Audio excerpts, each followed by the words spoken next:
Sweet eternal balance of all that is good, true, and beautiful, friends. All around us in the air we breathe, saturated into the ground we walk on, and carrying the life force of our very bodies, water is life. We know we would die without it. We know it covers nearly 80% of the earth, but we can take this ubiquitous element for granted also. Tonight on Rogueways, we have a smashing panel of awesome guests to help us get reacquainted with the salubrious lubricator of all life.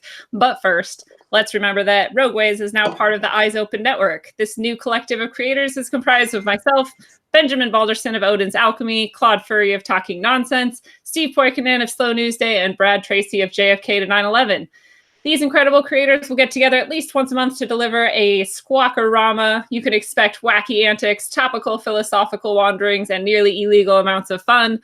This content will only be available for Patreon members of Rogueways, so go to www.patreon.com/rogueways right now to subscribe.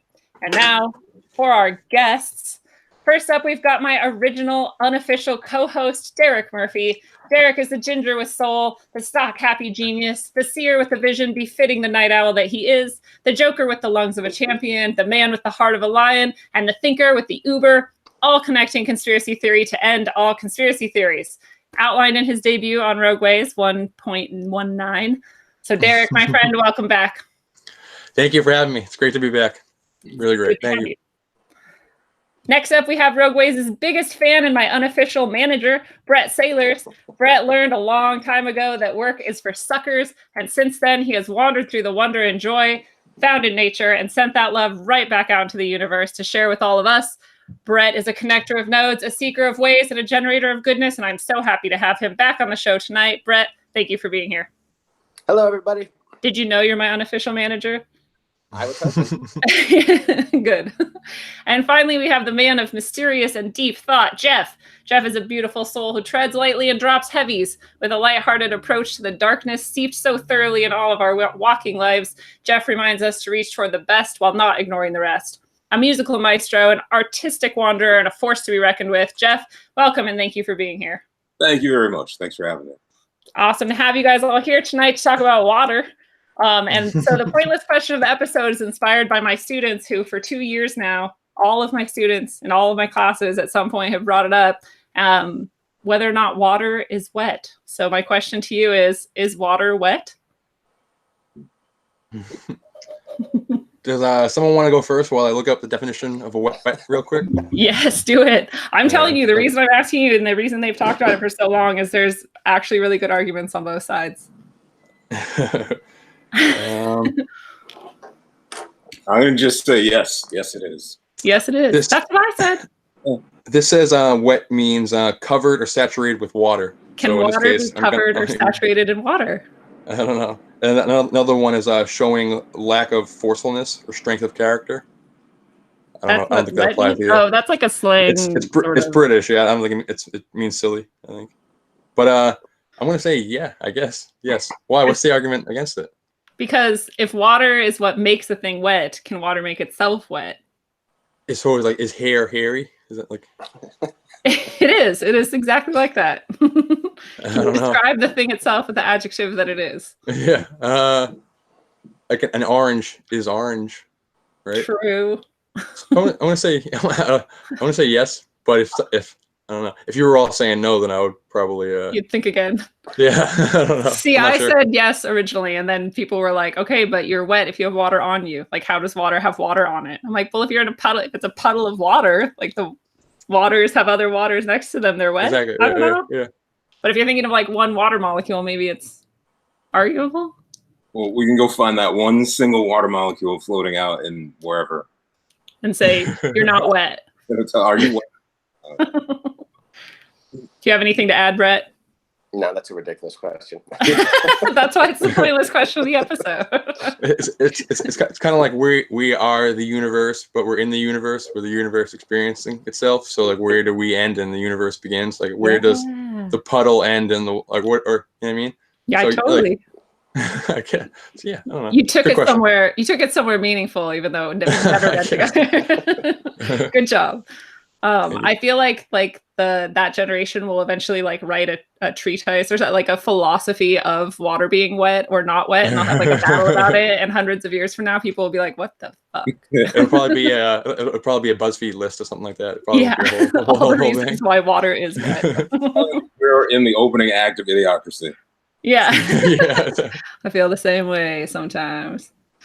All right, so we are going to talk about the molecular qualities of water first. Does anybody want to jump in with an aspect of the molecular qualities of water? Oh, I learned something kind of interesting. Cool. There was a TED Talk, and this fella, his name was Gerald Pollack, Dr. Gerald Pollack. And my whole life, I've grown up thinking that water is H2O, right? 2 parts hydrogen, 1 part oxygen. Yeah. And anyways, he was talking about that there's the 3 phases of water: solid, and then liquid, and then vapor. But he was also saying that there's a stage outside of those 3 that are recognized universally where water is actually H3O2, which I'm like, really? I never heard that shit. Hydrogen peroxide? I don't think so. What he was saying Okay. was it's like the top layer of the water actually has like a gel-like quality. And we'd never know it because, I mean, water's water. But if you were able to parse it, which this guy apparently has through his research, been able to parse water, that the top level is actually not H2O, but it's H3O2. And that's why, like, you see that Jesus lizard that runs across the water. Yeah. He was saying that it's not just the tension from the water, but it's that the top layer, there's more there. So it allows them to spring from it. So that's some shit I'd never heard before about water. Yeah, because I thought it was just the way the molecules combine that made it have this surface tension or something. I always thought that too. Yeah. Now he says it differently, and he also was talking about how the top layer is full of these negative ions, and then everything under that initial layer is positive, so that water itself is like a fucking battery. Free. Whoa. Yeah. Crazy. If there's like Crazy. there's like some kind of energy source or some kind of material that like I forget the adjective he used, so I don't know if it's like loves like anti-water or like pro-water, but it's reacts to water in some way that causes the layer that touches it to like all become positive or all become negative, and it creates this like almost like a water bridge he talks about, I think, where like they all kind of like link together to like, it's like all the molecules like lay the same direction or something. Okay. Yeah. So that creates like that like gel effect on top of the surface where it's not surface tension. It's actually this different state of water. And I think we'll get into it more, but like the Schmangineer talks about it being like fueled by the sun. It needs like an energy source of some sort. So that could be, I think we'll get into that in more later on, but like we should. And when we do, let's remember that there was also something about it being covered in shade, making it more likely to be a spring or produce water from the earth or something. I'm not sure. There might be like a sun shade balance of like what you want the water for, maybe, or something. I don't know. He mentioned something about this ideal temperature, like a 40 degrees or 4 degrees centigrade or something like that, where it's like this perfect equilibrium state, which causes it to get into that 4th phase of water. And that 4th phase is the one that Brett was describing with H2O3 or something. H3O2. H3O2. That one. So it happens more at night, I guess, because it's like it gets more to that temperature better, I guess. I don't know. It was kind of complicated. Because in one hand he was saying it was fueled by the sun, and in the other hand he was saying that it works better at night when there's no sun. And it's I don't know. It was weird. Huh. I do remember reading something that I was going to bring up later on if no one else did about the temperature being perfect for something too, but maybe we'll get back to that. Well, to throw this on there, speaking of sun and the moon, I don't know if you ever heard this, but if you take the temperature of something that's exposed to moonlight, it will actually be if it's shaded from the moonlight. So there may be some sort of positive negative battery thing happening with the water that we don't really. Ooh, true. Maybe that makes a lot of sense. But isn't I love that. That's my favorite flat Earth argument, or like argument to like that's something that is a construct. Is that the moonlight actually is it's completely different than what we're told it is. That's like really compelling. I've always wanted to do that. That's really fascinating to me. I want to do that as well. But you're saying so the moonlight supposedly makes things colder, but were you saying that only happens to water, or is it like anything in the moonlight? Well, that could contribute to what happens to water. If the moonlight's shining on it, it's actually cooling it off. Weird. Yeah. That's so weird. Yeah, so like if you stood in the moonlight, it's supposed to be demonstrably cooler than if you're not. Right. Yeah. So that'd be like Wild. the simplest scientific experiment that we could like perform. Yeah. I think I mean, I think you need a thermometer that goes out a few decimal places, because I don't think it's like a full degrees difference. But okay. I think, but it's just I'm lazy. It's like the first time I heard about flat Earth was like that was the argument. I was like, holy shit, that's something. Which is funny because like the Earth would not have to be flat for that to occur. No. But it is. Yeah. Yeah, like points to the possible artificial nature of things or something. Yeah, exactly. Yeah. Or at least that things aren't what we're taught. Yeah. Cool. Well, I was thinking too about how water is the universal solvent, and there's really no other liquid substance that is a universal solvent. So it's really interesting that like it can take anything. You know, it's like the universal receiver almost. Right. And then, do you want to add something to that? Me? Anybody? Oh, sorry. That's like because of the way that water is unique in that its polarity, where it bonds heavily, like, or it. This is pretty. Like when I was studying for this, it's pretty like it's dense, complicated, scientific jargon and stuff. So like I'm more of like a broad strokes person. Me too. But the sense I got is that it just the molecules arrange themselves in a way that we don't totally understand, and then because of that, like we obviously we know that when it freezes, it gets bigger because the particles organize themselves, and then like it creates these empty spaces, but like that realigning property is caused by the negative and positive charges, and then those charges are what causes it to dissolve all the different types of material, is because it pulls it apart it rearranges it and kind of spreads it apart, is what the sense I got from it. And because it has that polar charge is not very common, there's not many breaks molecules everything down. Right. Yeah, it breaks stuff down better than most things. So I felt like it too also connected with the fact that its structure is pyramidal. It's tetrahedral, which is not common in a single molecule, right? Yeah. And I have a picture of that I was gonna show just so people could see it, because it is kind of cool. I don't know if that's really cool. Like that's we'll get into this later on, but like the idea that these waters are like connected and stuff. The tetrahedral shape is huge in the whole rivers or portals thing, because it's to the idea that the planets are constructs. The idea that the red spot on Jupiter and the face on Mars and the blue spot on Neptune, and they're all on the 19.5, which is where the pyramid inside the sphere is. You know what I mean? So that's the idea that there's something to the construct of each planet. You know what I mean? So the idea that water is comprised of that same shape is fascinating to me. It is. That dovetails right into stuff Richard Hoagland was talking about. Exactly. Probably 90s. That's where I got it from. Yeah. That's who found it. Yeah. 1947 parallel or whatever. Yeah. On Earth, it's Teotihuacan on the Acadia line that I talked about in that thing. Right. Isn't there multiple of them, and they're called? It'd be the whole.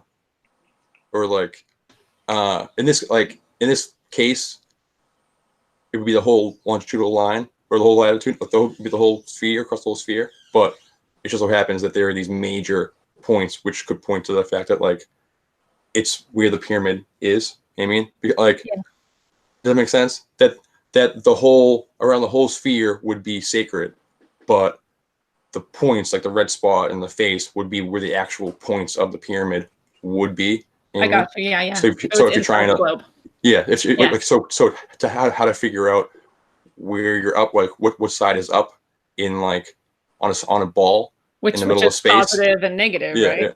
Yeah. Like I'm rambling. Sorry. No, I like it. I love it. I can't show the picture of the pyramidal structure of water because my computer has been being lame lately, but basically it's a pyramid, so you can picture that. I think, yeah. The tetrahedral thing is like two pyramids inside each other with their points pointing inside each other. So you have the edges, all four edges of the pyramids are three. I think it's three edges. Or all four edges all exposed. And that So when you look at it, it's I'm trying to describe it now because Hoagland talked about hyperdimensional physics and all this with the tetrahedron shape and all, and so I'm just I'm listening and I'm processing, but at the same time my mind's getting blown here. So yeah. Well, that structure of water was in the globe, and the globe was oriented like a water like dipole or whatever polarity thing. Yeah. Those points would be possibly like a hyperspatial. They are hyperspatial, and they might be connected to this portal idea. Right. Yeah. Nodes. But it's also like as above, so below, right? Because the water itself, that shape, and its God, I wish I was more sciencey, but its polarity, I guess, are reflected, and then like the globe, and then maybe even larger. I would guess. Exactly. That if water, we'll get into it, but if water is the basis for like this whole holographic reality that we're in, then macrocosm, microcosm, the makeup of the system. Like, to me, the fact that all these spots on every planet is in this tetrahedral shape just points that there is a blueprint. You know what I mean? To the matrix, like of each planet at least, and that breaks down to the very base. Like, so that's the water is like the binary code of the program, and we're seeing like it's almost like another Fibonacci spiral. Just like it points to there being some kind of like thread that ties it all together. You know? In like the metaphor of the simulation, what would the water be then? It's like the code itself. I think it's the code, yeah. Or it's I don't even know. It's like the code would be the information. I guess this is like what the medium. What do the ones and zeros? Yeah, the medium, exactly. Yeah. What are ones and zeros in? Like what are they? Yeah. What's the internet transported along? I don't know. I don't either. either way, you need consciousness to interpret it or act upon it or act within it or whatever. And so that's why I always come back to with simulation theory. Like, who cares? We're conscious either way. We're here either way. Like, it's tough. I'm trying to like follow your list, but it's like we can jump around. Like, we're good. It's tough, I had this quote that I liked, and I think it connects back to what you were saying. I can forget who, sorry, was saying about like that perfect temperature where water could be. Was that you, Derek? Yeah. This said, water has an exquisitely fine-tuned or Goldilocks value of lambda that lets it shift easily between order and randomness. And I love that idea because I feel like that also reflects as above, so below. And like everything we see about life is that it's like just perfect. It just so happens to be perfect that it can like assist or be a part of creation. It's pretty cool. This is I was reading a comic that's kind of what I could talk about way later on, like Aquaman, because it's like a big event, drowned Earth, where like these like sea gods kind of like take over the planet and stuff, and they talk about earlier in this run of the Justice League, like they're really getting deep into like the makeup of the cosmology of the DC universe, and how there's like a source wall that's like, and on the other side is like the Titans basically, and how they're trying to like, it's really, really super esoteric. Oh, it's like an ice wall that surrounds the flat Earth. Yeah. It's like the membrane of the cell, or it's just the end of the construct. It's just like the edge of the universe. It's like the edge of the multiverse. It's like the end of the bubble. But like they talk about how life on the planets are formed by these like Titans. There's these like cosmic entities of like entropy and like atrophy, and how like the waters fuel the life, but they're like, if with like entropy, it creates, it like flourishes, but then with atrophy, it creates this like dead water that like creates like negative things. So like black goo. Exactly, like we're gonna get into black goo big time. Yay! Yeah, water is black goo basically. What? Spoiler alert. Basically, I mean, it's not exactly the same. It's the way you it's not exactly the same. Obviously, it's a metaphor or something. It just seems like it's the way we talk about how black goo brings life to the planets, like water. That's what water does, right? Yeah, interesting. Like, there's something I have later that might connect back to that. Oh, definitely, yeah. Well, that's pretty cool universe. I also think it's crazy that another chemical property of water is that it is the only molecule in nature that both can sublimate, so it can go from a solid to a gas without skipping the water or the liquid stage, and then the reverse, it can depose, and it does both in nature and nothing else does. Is that true? Doesn't I don't know. That's what I read, but maybe it was wrong. I think it might actually be the opposite of that. I think it's like it's harder for water to sublimate. Water's unique in that it's able to transition between the three states more easily. Like dry ice sublimates, right? Sublimation is just solid going to a gas by skipping liquid, right? Yeah. I think water is. I looked it up when I was studying, and I think water's unique in that it doesn't sublimate. It's able to exist in all three phases at the same time, kind of like I just got it backwards. I think so. But you can you can do it, but it's like that would be something about it that would make it more valuable because it's like more stable in that way, or it happens. Like I think like steam is like on top of like a hot, like if the air changes and the air is hot and the water's cold, that's steam, that's sublimate, or I don't know. It was complicated, honestly. So it can go from like steam to ice. I don't know. Maybe like if you're I think they use a bathtub analogy, where if you're sitting in a bathtub, it's all happening at once. Like it's like, or like if you're sitting in a bathtub that's getting frozen. Yeah, or if you put an ice cube in hot water or something like that, then all three things will happen at once. I don't know. But now I'm confused. There are a lot of other. Because can it go from like you have like hail, let's say, up in the upper atmosphere, it's ice and it's frozen, and then it can. Maybe I don't know now. Now I'm confused. I know dry ice definitely goes from solid to. But we create that, so it's not really like in nature. Oh, do we create that? That's not a real. Don't we? I don't know.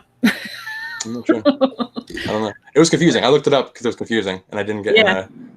I didn't get a satisfactory answer. Okay. Sorry. Well, now we'll leave that as an open question. Does water sublimate and decompose in nature naturally? So this is the thing. Going back to like water creating life, you were talking about like with black goo and comparing it to that. Water can create a superstructure around a strand of DNA. I don't know what the fuck a superstructure is, but it sounds cool. And nothing else does this. So water can create this superstructure around DNA and exchange energy with it, making it perhaps even more essential and fundamental to not just like sustaining life, but literally creating life. Yeah, I'm with you on that.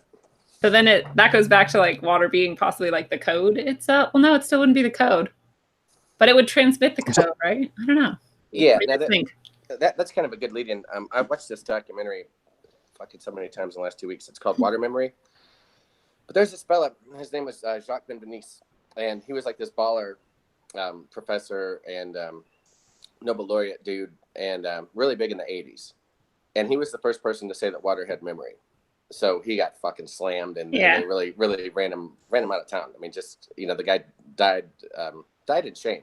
And looking back on it, a lot of people now are like, man, that's so fucked up how they treated that guy so poorly that he literally, he died a lot quicker than he would have under different circumstances. Yeah, because like, he was so sad. He used to have like a giant lab and all these assistants and had all the money in the world to test whatever the fuck he wanted to. And then as soon as he does something useful, they're like, hey, we're not publishing that shit. Like that goes against too many people that are making too much money. And, and next thing you know, he's spending all of his money that he's worked up his whole life working out of some small trailer, has a bunch of people that are just down with the cause, packed into something, and everything he puts out, despite how much evidence might be that he's repeated this experiment, they're just like, fuck you, jerk off, you're no good anymore. But anyways, he did something I thought was really interesting. They took a guinea pig and they bred it so that it would have an allergic reaction to egg whites, and it's called like ovo some bullshit, but whatever. That's the gist of it. So when they would take the heart and they would put it in contact with egg white, it would seize up. And what he was able to do was he was able to capture the frequency of that disease, that ovo, whatever you call it, allergic reaction to eggs. And through like a whole water principle, which I can get into, he was able to take that sound and capture it. And then when he would just play that frequency to the heart, boom, same thing. It would seize up. Fucking crazy, right? Yeah. So this guy, his name was Luc Montagnier, and he's a Nobel Prize winner. He's actually the dude that discovered HIV. So this is fast forward 20 years. He grew up following Jean Benisse and thought the dude was, really I think he called him the Galileo of his time. Because he got ran out. Yeah, pretty much. He was But genius. He decided that he was going to take the whole water memory thing, and he did this double-blind experiment. It was really slick. He would take 20 tubes, and 10 of them would just be sterile water. And then the other 10 may or may not have been exposed to a strand of HIV. So literally a fucking molecule, right? One molecule. So just imagine it's like a drop in the Atlantic Ocean or something. Right. So the other 10 tubes, they would dilute it so that regardless of which ones came in contact with it, how many or how few, that there would be nothing discernible other than H2O, right? So that's how much they diluted it. They essentially put in one molecule and then diluted it to the point where that molecule doesn't even register anymore. Okay. So anyways, what the dude was able to do was he would show the molecule in water, and then this is pre-dilution, and he would get the read for it. Like it would make a certain frequency, which would register as a sound frequency. So they take the 20 tubes, and he doesn't know what's going on. The person that's in the other room, we're not coordinating it. But anyways, long story short, 2 of the 20 came into contact with it, and they were able to, even though there was no trace of the molecule at all, they were able to replicate that they had come in contact with the HIV. Because it would somehow resonate with the frequency. Somehow. Even though they diluted it to the point where of it not even being able to register with the most sophisticated devices, it's still the ones that came into contact, like the guy in the other room puts 2 in contact with it, and it's still able to register that, even though those tubes, if you were to test them, they would test just like the other ones as far as just being H2O. Wow. But the fact that those 2 actually came in contact with it, so there you go. But the second part of the experiment was, so they take the sound file. Well, they take the sound file and they send it. This is the craziest part, though. This is wild. Yeah, so they send it from Paris to Italy, right? Yeah, that's crazy. So just the sound file, and what they do is they take a sterile tube, and they called it music, but basically it's just a sound frequency emitted from this HIV, and they put it in contact with a sterile tube for an hour. Next thing you know, the tube, they measure it, and it can recreate the DNA of the HIV. Yeah. What the fuck? That's instant transmission. That's like feed me up Scotty stuff. Like exactly. And there was no model. Crazy. I mean, it's just water talking to water, no DNA model in the sample that's communicating, and it creates the DNA strand. Dude, how is that not known by everyone? That's like monument. I heard a lot of these dudes were saying, if you study, and when you go to biology, there's like 5 pages on water and then like 1,000 pages on anything else. But like we're willfully stupid about water, and I think there's something to that, because what he was saying was he took it a step further and said, look, we can identify different diseases, whether it be cancer or autism, whatever. We can assign a frequency to that, and then we can figure out what the fucking antibiotic or whatever medicine would attack that.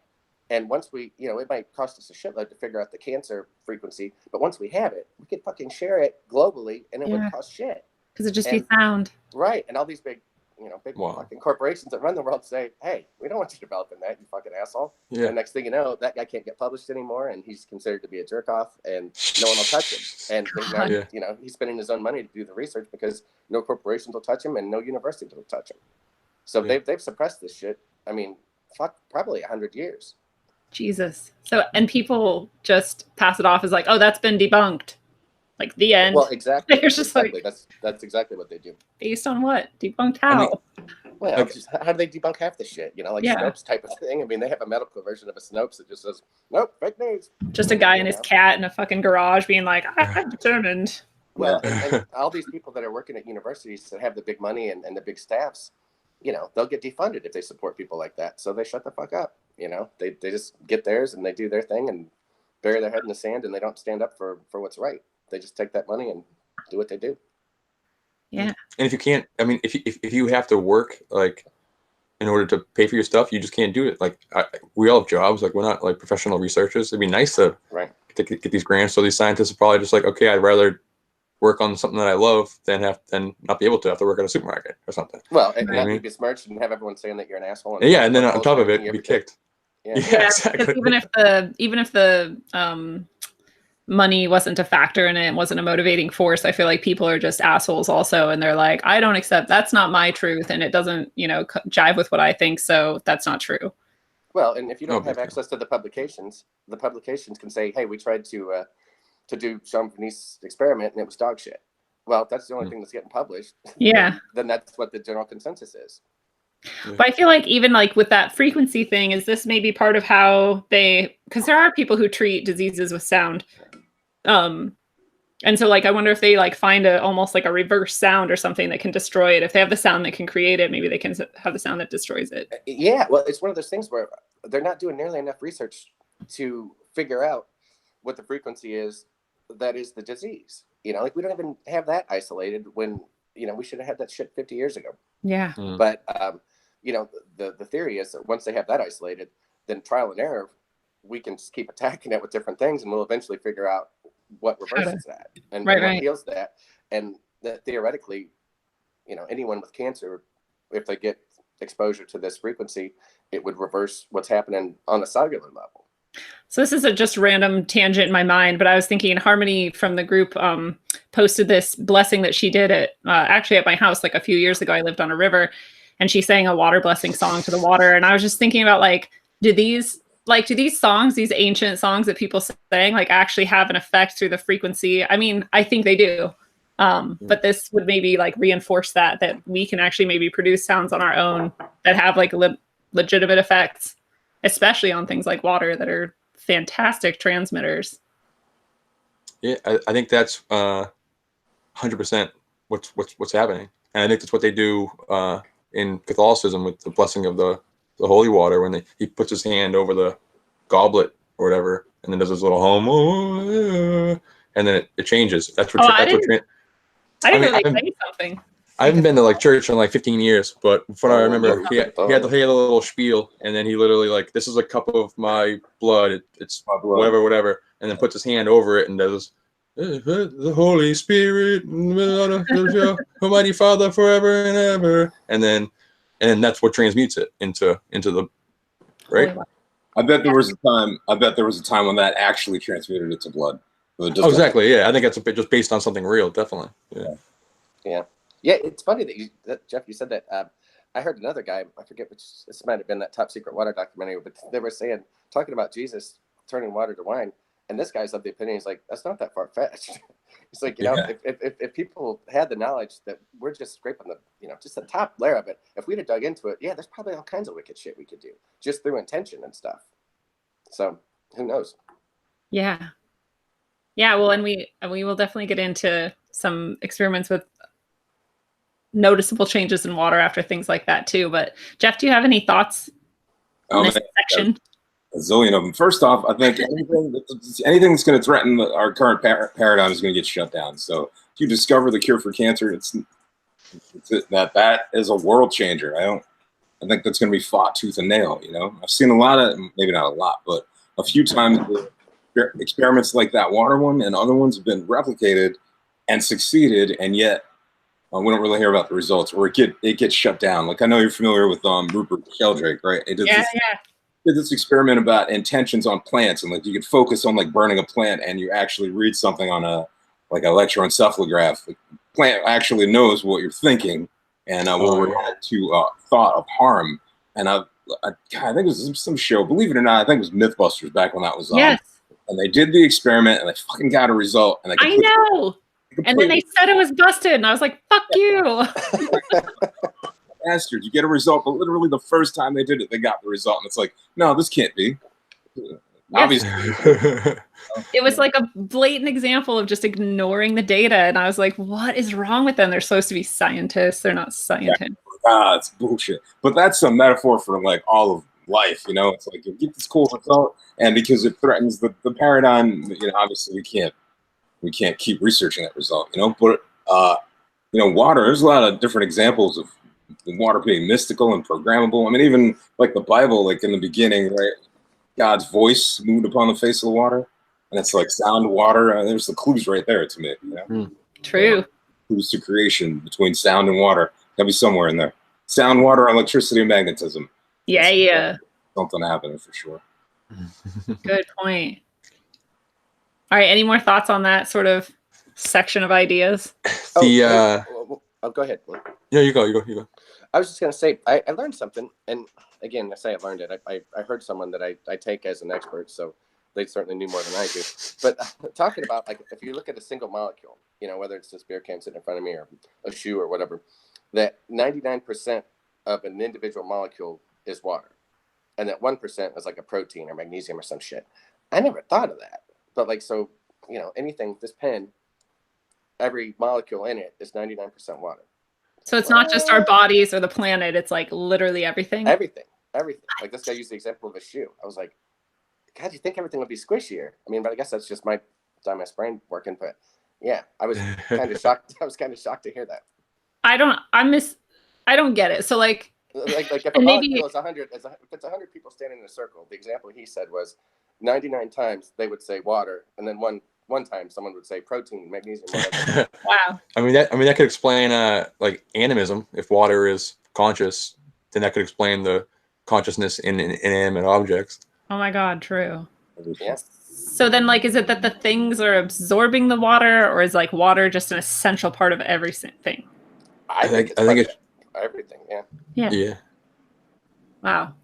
That's been my observation. Like, I didn't know that, but it makes sense because every time I look at something that puzzles me, like you'll take a rock. This rock, it's a dry rock. It's just sitting there. It's not like it's a river rock or something. Anyway, you throw it on a fire, inevitably a little bit of steam will come out, and that tells me that somehow water was trapped in it. We're not even talking about the water trapped within the molecules that make up the rock itself. You know, just in capillaries inside the rock. You know, whatever.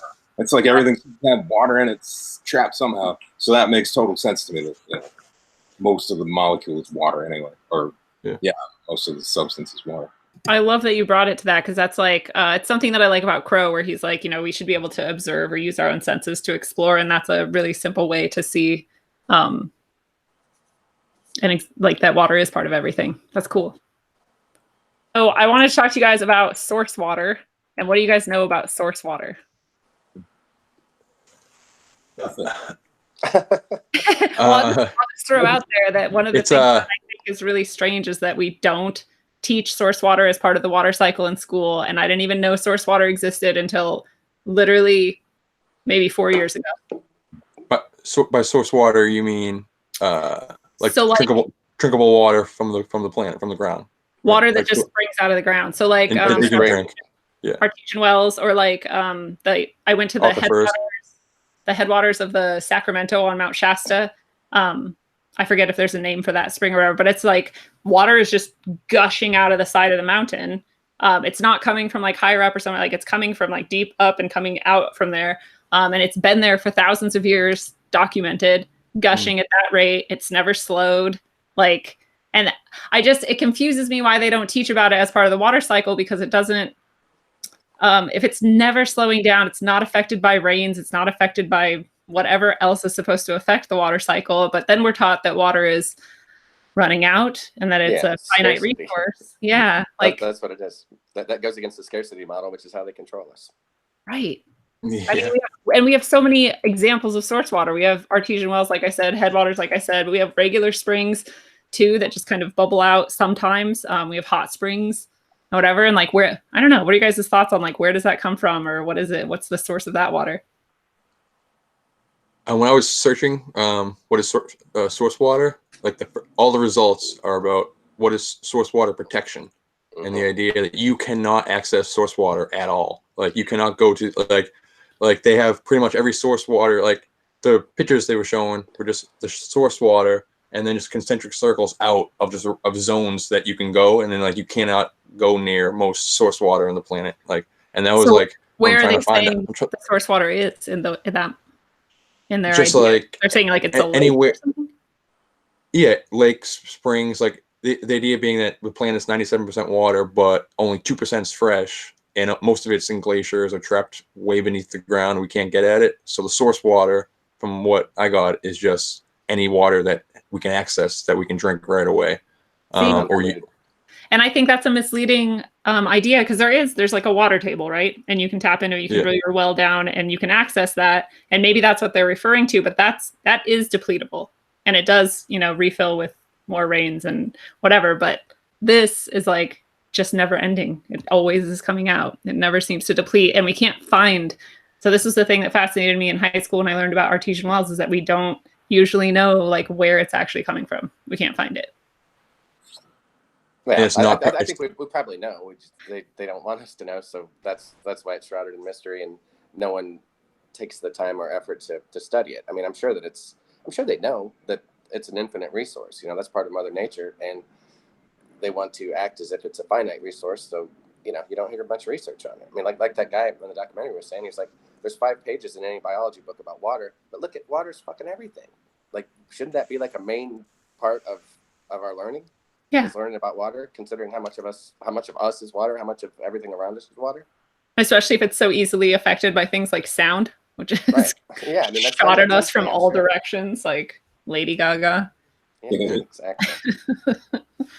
Sorry. I think when I was looking at the saltwater versus freshwater thing, we were like, I think that maybe the idea that you can like water creates that like it's the basis of the construct of reality is fresh water. Like a lot of creation myths talk about life sprang from when the sweet salt water met the fresh water or whatever. So there's so few zones of fresh water because that's where like kind of life sprouts from the other side, kind of, and that's pretty much like vortexes to like other realities, not literally like portals to other dimensions, but that's kind of weird things manifest from nothing into something. Like that's like yeah. So they know that and they lock them down, and that's why like there's so few of them is because like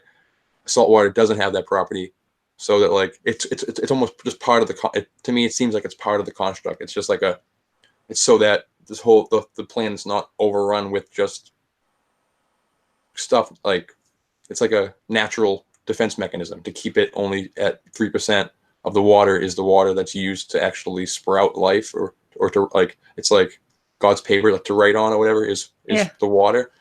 Like it'd be like too much if the ocean happening. If demons were coming out of the ocean, I mean like it's 97% of everything, like you know what I mean? Yeah. It's like it keeps it small. So then if they know that, if they have better understanding of that, and they know where like these spots of like the purest water, that this source water is the basis of life or whatever, these little natural springs, then okay, just lock them down and literally like can't get to them. Here's 3 of them you can tour at. You can go to Sedona and go sit in this bath like is that the one that JFK went to that healed him up in Sedona, that hot tub? What? I didn't know about that. Then there's a spring in Sedona that is known as like amongst the elites for like you go to that to sit in it. It's like a fountain of youth that they go to and bathe at. And like okay, well if they go there, we need to all go there. Yeah. It's this natural hot spring that's just bubbling up and I think it's in Sedona. It's in Arizona, definitely. Yeah, Sedona's got a lot of weird esoteric stuff. My buddy just got married out there last year, and that makes sense. And they've got a bunch of hot springs in California. A friend of mine that lives out there in Encinitas, he was just out at one recently and talking about how they had different hot springs, but like some of them actually had like this clay type of mud that people would like put on their skin, and like they'd go lay out and kind of bake in it, and then when they'd wash it off, like their skin was like super soft and totally exfoliated. And cool. it's pretty neat. Yeah, I think the hot springs definitely there's something to it. Yeah. So like so give us like a dozen of them to go tour, and then the rest are all on private land that you can't get at. You know what I mean? It's all on like restricted wilderness areas and stuff, or just water treatment facilities and that kind of thing. Yeah. Well, I like going back to the concept too that like the salt water is intentionally put here to. I don't know why we would need any salt water. Like, why wouldn't we just have less water overall instead of more salt water and a tiny amount of fresh water? But I read this interesting thing that said if the salt in the ocean could be removed and spread evenly over the Earth's land surface, it would form a layer more than 500 feet thick, about the height of a 40-story office building on every land mass on Earth. 40 stories high of salt. So like that's how much salt is in the ocean. I know the ocean's huge. Like I'm not that surprised, I guess, that there's that much salt, but I'm just like, what? It seems like a lot of work to create this whole construct and then dump all that salt in the ocean. I think maybe the salt water and the fresh water have different purposes because salt water is conductive, fresh water is an insulator. So electricity, you know what I mean? Yeah. And like the fish, like you can acclimate a freshwater fish to saltwater, but very difficult to go in the opposite direction. You can't acclimate a saltwater fish to freshwater, because if they don't get the salt from the environment, they die. That's really interesting to think about too. So like life or like information or however you want to think about it could be coming through the freshwater into this realm. But then the saltwater is, I guess, keeping things flowing once they're here or something. Or maybe I don't know. It's all just crazy theories anyway. When you said, yeah, I like conjecture. When you said insulator, though, it made me think of like, when you have a wire transmitting something, you want it to be insulated so that the data maintains its integrity. Holy shit! Fresh Boom! Wow. Saltwater was the opposite. So yeah, that's why like you can. Okay, so you get water from your sink, you pour it on the ground. You said, don't try this at home. You take two, leads from your AC, you put it in the water, and water won't transfer. If you stick your hand in there, it will, because the salt off your body suddenly makes it a conductor.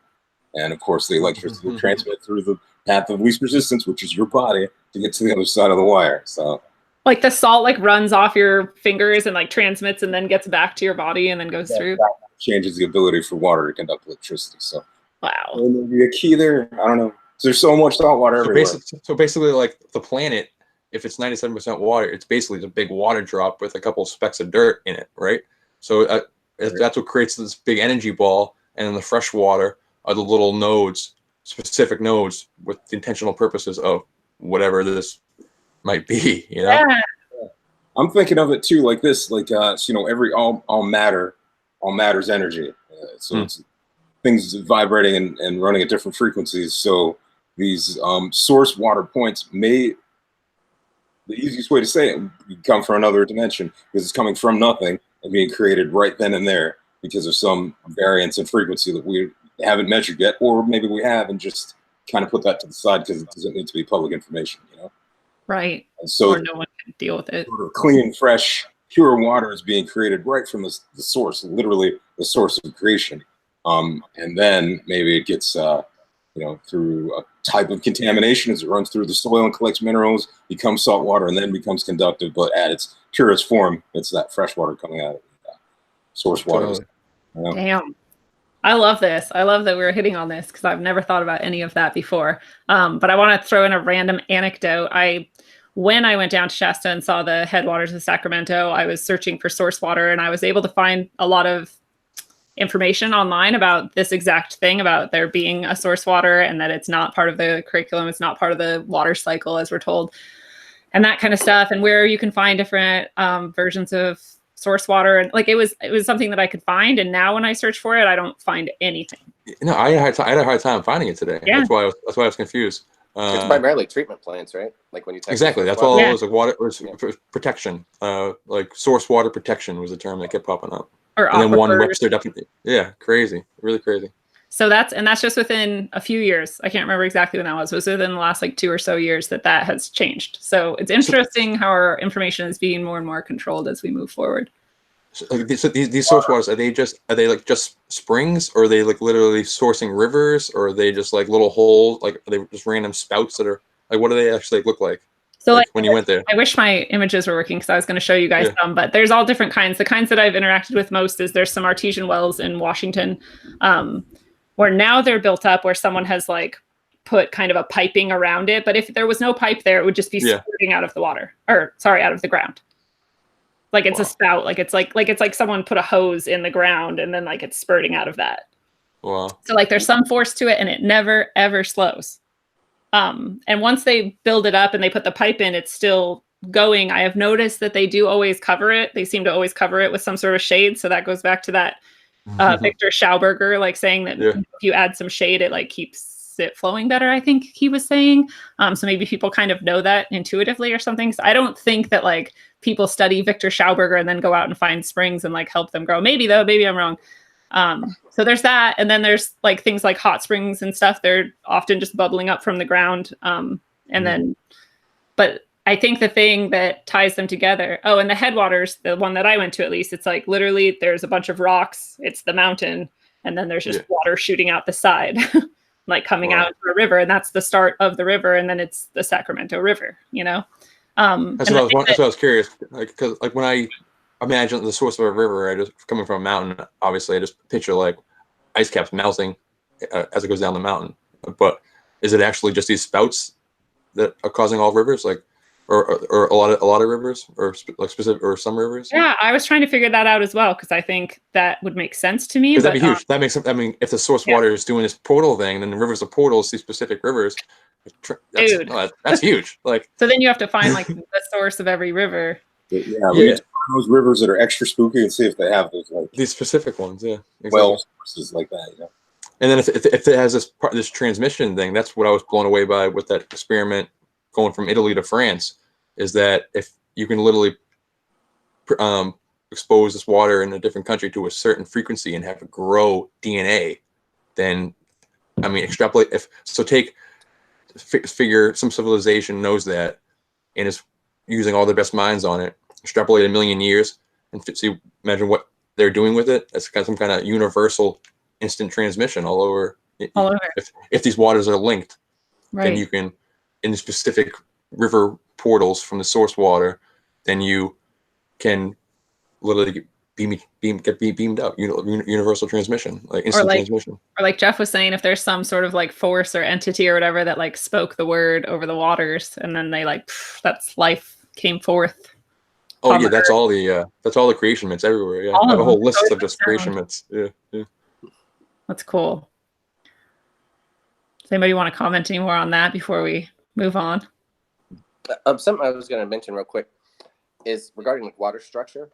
So I think if you were to look at, a natural spring, something that's unpolluted, that water is structured optimally, right? So that's going to make the plants grow better. It's going to be more hydrating for us. I mean, it's the premier. It's how water should be.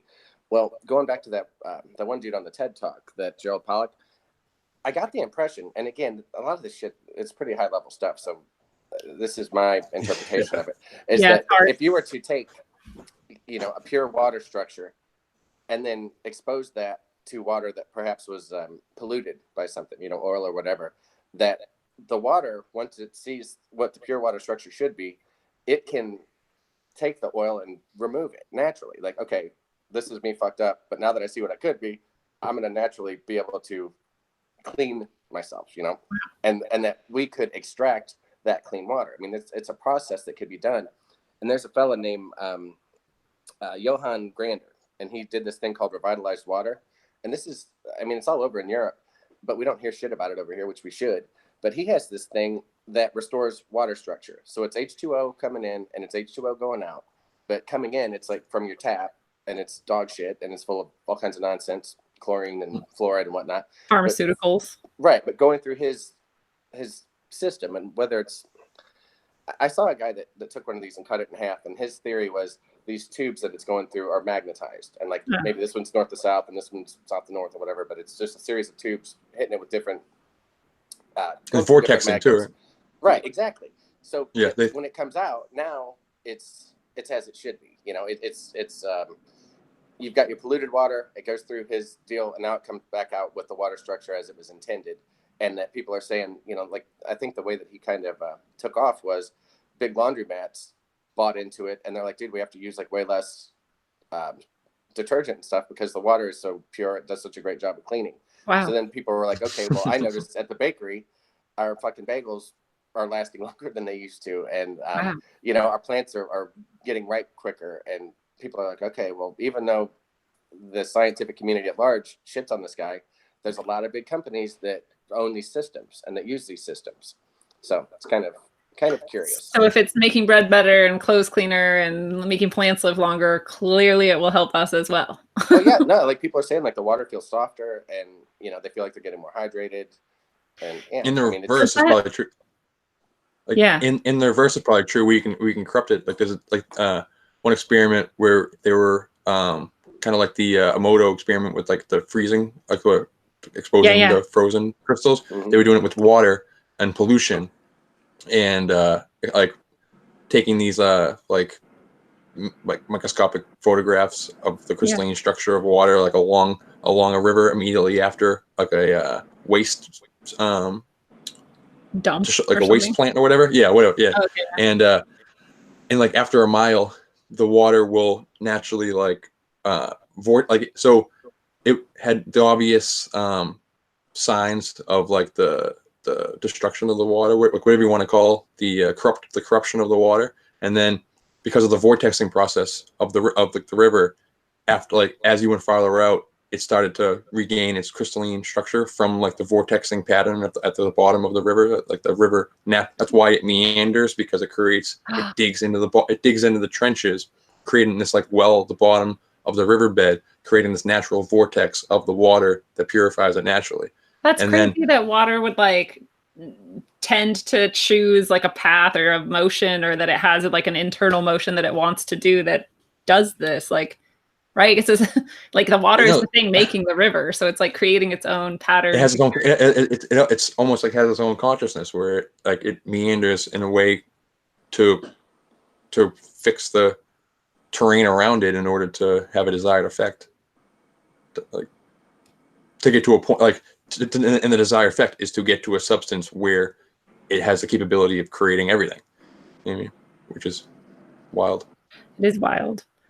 So then let's talk about Emoto, because I don't know how many people, probably a lot of people are familiar with him, but like the whole point was that he had water, right? And then people would speak at it or just think at it. And it kind of goes back to that experiment with the plants with Mythbusters, where you can actually measure the effect. And his way of measuring it was to take, to freeze the water then and look at individual crystal structures and see what the thought or the speech had done to it. And again, I wish we could show pictures, but like the ones that were negative are clearly disharmonious and broken, and sometimes even brown looking or something. Like I couldn't tell if they had put brown light on it to make it look worse, or if that was just like how it looked. And then all of the positive thoughts and positive things were like beautiful and amazingly symmetrical and harmonious looking. So it was like, and it's another one where they just dismiss it. They're like, yep, that's crazy and stupid. And it's another one that I think like we could probably do ourselves. Like we could probably measure that. We need to find a way to like take pictures at a microscopic level, but otherwise I think that's yeah. Well, and the process of flash freezing the water too. I think there's a lot to that as well. Like it's probably not as easy as we'd like it to be, but you can't just use the moon. Well, something I noticed, like if you're like showing gratitude and things like that, some of those crystal like I guess I was gonna call it a sculpture, but it's just a crystallized, molecule of water. The sacred geometry in those, I'm like, oh shit, all right, like you're starting to see big time. That come into it. I mean, that's kind of like the esoteric and nature. That's the merge right there. Yes, like okay, so that's why this shit's important. I wish I had it. I was wanted to show, there was a picture I had that compared some of those crystalline things that I don't know if it was from Emoto, but something like that, and compared them to cymatics, and they were like, you could see the same types of patterns, and so that would indicate that our thoughts literally have like certain frequencies and wavelengths, because that's what cymatics is this visualization of certain wavelengths, right? Right. So that's cool. And water tends to be one of the things that people, I guess you could use any liquid, but you can use water really easily when you're exploring cymatics. Yeah. Oh, something else that Emoto did, and I think this has been on YouTube for years, but he did that rice experiment where you have like the 3 jars. Oh, did that come from him? Yeah. Well, you know what? I don't know. It was in the same documentary. Oh, okay. And there's a bunch of them, but the long form one's the one I've been digging on. But they had a whole section about it, how, you'd have the 1 jar with the rice and you'd have good intentions and just express gratitude or say nice things to it. And then one that you ignore, and then one that you're just a total dick to. And tell that you hate it. I hate you, rice. Right. And the rice that you're cool with, it would stay, it would stay fresh for a long time and not show any signs of degradation. And then the one that you ignore, it would start to turn black and start to die off. And then the one that you're just like, fuck you, rice, that one just turns into a horror show, and it's like big moldy mess. It's like a sludgy, nasty. That unless people are bullshitting, I've seen a lot of people do their own homemade YouTube videos and do like a time lapse over 90 days, and that seems like a repeatable thing that any old person can do. I've been meaning to do that for a while too, because me and my nephew were going to do it like 2 years ago, and lo and behold, we still haven't. So yeah.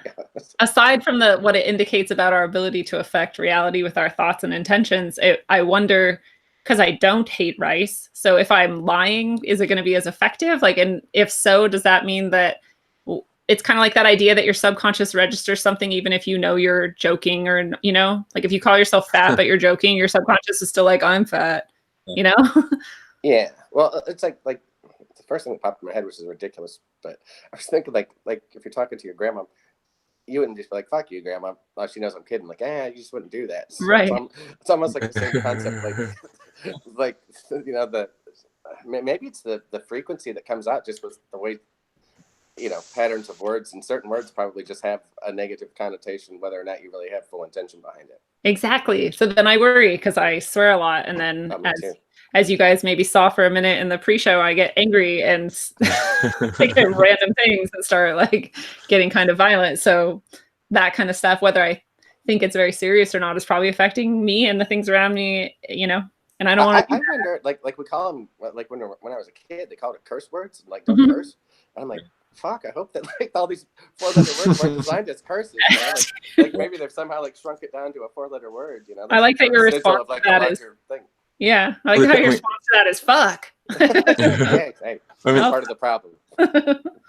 They say that like English, there's a conspiracy that the whole English language was constructed to have this negative effect, like the whole like the musical frequency idea, where like everything was switched to that negative frequency by the Rockefellers, whatever. Yeah, that like in a similar way where there's a positive and a negative frequency for music, that the whole English language was literally on purpose constructed in a way where it has the same kind of 440 effect or whatever the negative one is. Yeah. That like the whole language in itself. I don't know which ones are the good ones. I think maybe like Hebrew was one of the ones that had the positive effect, and there, a couple of ancient languages had positive effects. But then like a lot of the Romance languages, and definitely English, were like having the same kind of negative decaying effect. So when Tartaria was wiped out, they infiltrated the language with this alphabet. That's what I'm thinking. Yeah. And as far as like the intention thing, I think it was Schmangenir that was talking about like how in alchemy, there's like the concept of like the internal fire and having to like cultivate your internal fire, and that there's a whole mind element to alchemy where it's all about like your intentions. So maybe the idea of like when you're saying something, but like you know it's not true. That's part like which one is going to work, like the words that you said or like your inner intentions.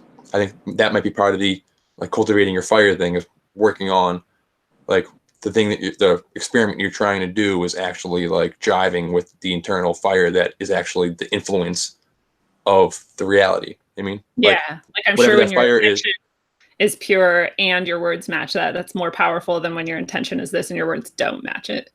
Yeah. Yeah. So think about it. If you say good morning to someone, morning, that's a negative thing. Like, good morning, like good that you're in mourning. But my intentions are I'm trying to be pleasant, and maybe my smile, my outward appearance is enough to overpower the fact that I just cast a little shitty curse on every person I pass by in the morning. Right. Yeah, exactly. Yeah. And it's like the fake it till you make it thing. Like on one level, it's great to be like, all right, yeah, I'm going to fucking crush it today. Like, yeah, it's going to be a good day. Like, I'm going to fucking kill it. And that will have a positive effect. And it might like carry up, but then if you don't believe it, I mean, it's only going to do so much for you. So then there's another level. So there's a level behind that where you got to actually like put more work into it. Yeah, put it into action. Yeah. Jeff, I want to know what you think.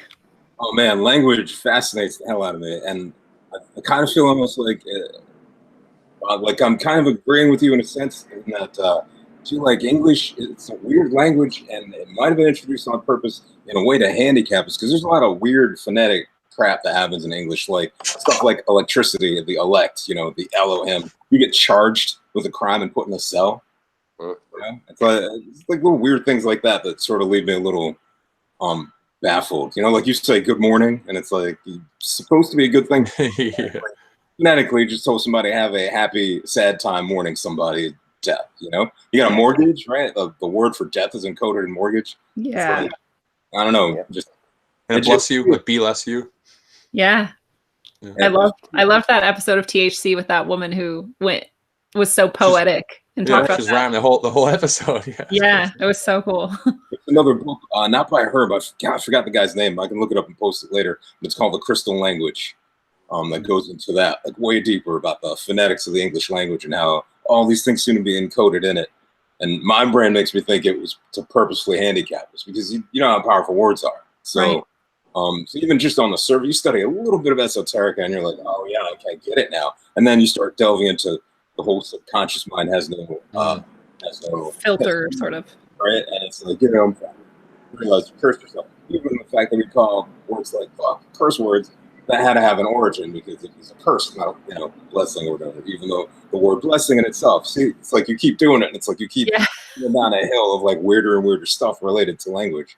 So yeah, but I wonder, like, is it when the curse word concept was created, it was like used more of like fuck, like you actually like just passionate, or like they were used more for actually passionate moments, whereas like now people say fucking every 2 seconds. Like I wonder if the curse is in the word, like we're just talking about, like if the curse isn't actually saying fuck, or if it's actually, or if it's like the intention behind it. So like, and if it is just the word, then maybe like the word fuck is hilarious. It's fucking hilarious. Like there's comedies that are just it just sounds so good. Like just there's whole movies that are just based around fuck. Like so is that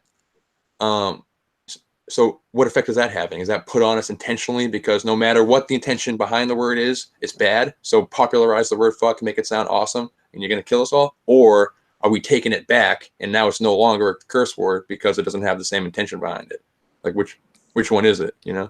I think it's both, because when you look at cymatics and that sound has a physical effect on matter, the intention might not outweigh it. Exactly, yeah. The word has changed the physical matter. So, Right. You're right, yeah. Like, no, I think you're right. Word. Hey, if we're just going to be trash mouths for a minute, let me just go on a thought stream I just had. Is fuck, if we just take it like fuck equals sex, you would never be like sex you. You know? Like, that doesn't carry the same weight. So there seems to be like there might be a little bit of trickery involved with that word, which is one of my favorites. And then I think like my absolute favorite curse word is motherfucker, and that's just horrible. I mean, so that's I think that we there's like hurt your hand. Sex. Right. Yeah, you would never do that. Like you would never do that. So, but it does go along too with the like we're totally sexuality is degraded in our society. Like we don't respect it at all. So it kind of goes along with that. It's like the more we've used that, like reinforcing that. I wonder too, like, so if this language is a sort of cell that we've been put in that we don't even see necessarily, and it sucks that therefore like that's the only way you can communicate to people. But if it is, this idea keeps coming up of like the language of the birds, the green language, and shit. There's one more I can't remember, but they all kind of seem to go hand in hand, and it just makes you feel like there's a language that predates most of this that we've kind of lost, but maybe some people still have it. And I wish we could know what it was. When I was researching the ancient cultures and what they do with water, a lot of I think it was Native American tribes. I think it was the indigenous from North America would have like their most important practice was learning they would pick like, I'm not sure if it was the leader of their tribe, but it was definitely like an important like shamanic role, was just to learn the language of the rivers and the language of the animals around you, so that you can like translate that information to the rest of the tribe. And it was like really, really important. And sacred. Like that it was almost like the giver, where the one giver would train the next giver. And I mean, it was kind of like that, like where the shaman would train the next one his whole life for him to become this person, where during the ceremony would tell everyone what he learned from listening to literally nature. Like, so there might be something to that. And now I want to find those people and learn that. Yeah. Well, think about like people that have, well, first of all, I think the ideal situation would be like to live by a body of water. I mean, that's most people's dream, you know, like to be able to get up and like walk down the beach and just hear the tide coming in, because something about that rhythm, it works with us, you know, like it lowers blood pressure. It gives you a better sense of overall well-being. There's literally negative ions in moving water, and they affect your body. Yeah. So even having like just a little water feature on your desk that, you know, just a little stream or something, that has physical changes that can be measured and that have been measured. So given that, I mean, just think about it. I mean, we all know that's rather provable. We should know more about water. I mean, it should be more of a brain trust than this right here. Not that we aren't super badass, but that there's more effort focused on this, because I think there's a ton of, I think that unlocks a lot of information.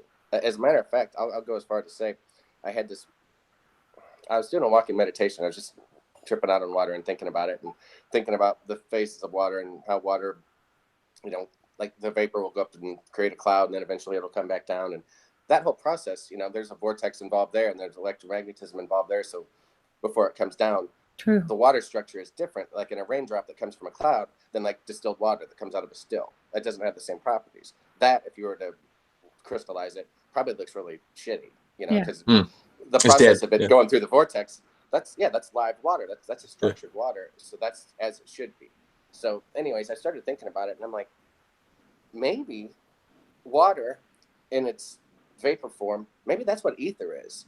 And maybe that whole Tesla free energy concept is the same as that guy on the TED Talk saying, if you put electrodes into water, you can have abundance of energy, unlimited energy.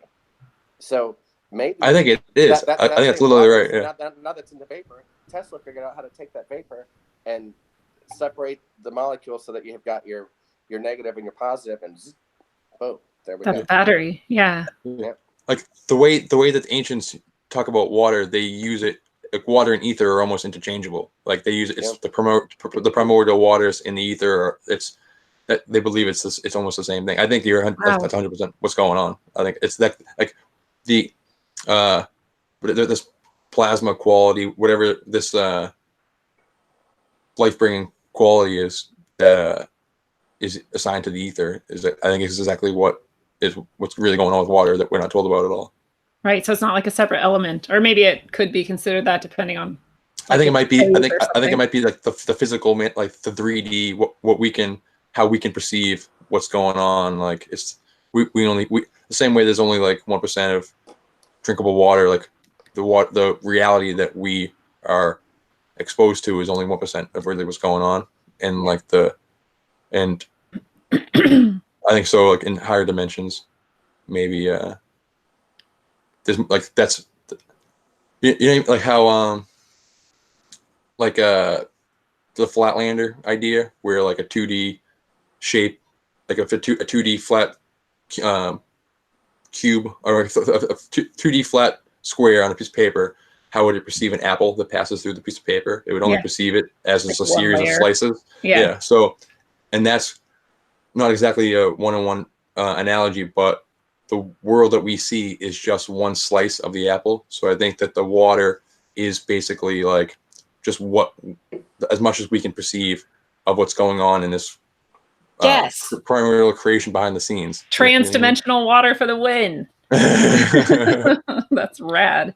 I want to do a really quick. Claude reminded me that it's light language was the third one I was trying to think of. The green language, the language of the birds, and the light language all seem to be associated. And he also brought up, I don't know, that's the thing. Like they're all three some type of lost language that would give you kind of direct access to, I don't know, I guess more levels, maybe more slices of the apple, or more ability to control something on this plane or something like that. But I don't really know. And I don't know, maybe it's one of the many things that is getting lost in the information crunch. But another thing he brought up is that water in a lot of cultures is like a protective, like the dead can't cross running water. So it can be used as like a protective method. And there was one more when we were talking about language being kind of indicative of like the spells that we cast unintentionally. Chris Putnam was saying that he was thinking of how Facebook is, you know, you're kind of, you log in and you see your feed. And it's like they're just feeding the sheep. This is where people get their information. Yeah, jeez. That was a pretty good one. Yeah. But yeah, and then I wanted to see what Jeff had to say. Oh man, there's too much. It is too much actually, but all of that, it made me think of something else. I was off on another tangent. Yeah, do it. That was about I don't know if you guys ever heard of I think Elaine Morgan, and she had an aquatic ape theory. Yeah. Right. So this is about the origins of man. So you take the conventional sort of, you know, for whatever that's worth, right? The conventional theory of the origin of man. We evolved from apes, whatever. Her thing was that there was some sort of aquatic ancestor. And to me, that went hand in hand with a lot of the origin and creation myths about, you know, our creators, our creator gods, whatever, the Nomo. There are a few other names I can't remember now. The fish people. Yeah. Fish people, some of the ancient Sumerian gods, so they all came from the water. But I won't go into too much detail about it, but there's a lot of actually kind of fascinating stuff that she theorized about how we had an aquatic ancestor at some point, and it makes me wonder if there's a more mystical origin to it, that didn't just encapsulate our physical creation, but our mystical creation as well, that we came from the water in the truest sense of the word, you know? This is the black goo thing. It's that, like, what regular evolution would tell you is that the earth was this molten rock, with no water on it, and then the water came from the sky, it came from asteroids and stuff, and that's before, and this, like, it mirrors creation myths very closely, and that these primordial waters is that primordial ooze, which from this sprouts life. So, like, whether that's like a regular scientific evolution theory, or the actual idea that water is this portal to, like, which sprouts from nothing into existence. So if in the same way that black goo is supposed to be, like, kind of pansperming around the universe, like hitting a creative sort of matrix. Yeah. Almost. Yeah. It's almost, and that's kind of like what even regular, like, evolutionary science would tell us happened to us, and Just that, a like, different way. and that everything stems from the water. So, like, when I was reading Aquaman, they were talking about how, like, his powers were, like, drained, and so one of his things is he connects to, like, all aquatic life.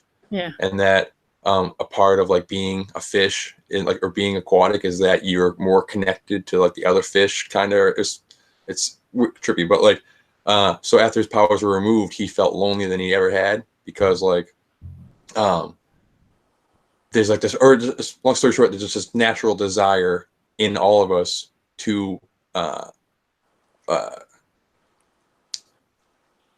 so I kind of lost, connect with each other, or the because of this aquatic gene, or this fish gene in us, in all life on Earth. Like, so basically saying that, like, everything came from the water, and it desires connection.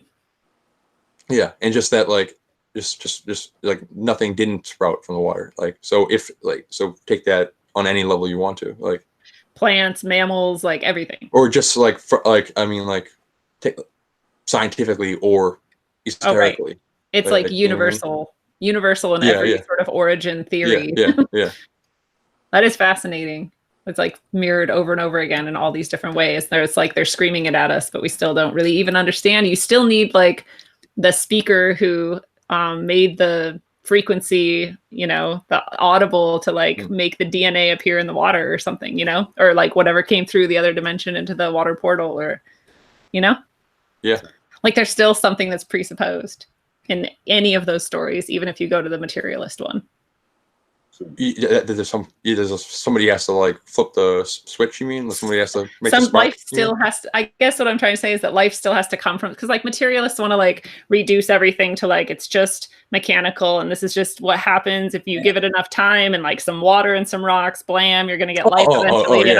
I'm kind of like, even that presupposes that life exists. So, like, where the fuck did life come from? I forget who it was, but it's like so somebody like Graham Hancock, or one of the non-scientists was saying how, like, when he's criticizing big science, how, like, they'll say there's no miracles at all, like, everything happened, like, it's all, they can chart the whole thing except for this one miracle. Like, we'll give you, like, everything else, but the Big Bang. We need one miracle in the beginning, but then after that we can explain it all. I mean, so it's just like, so you're totally right. Like we have no idea. It's total hubris.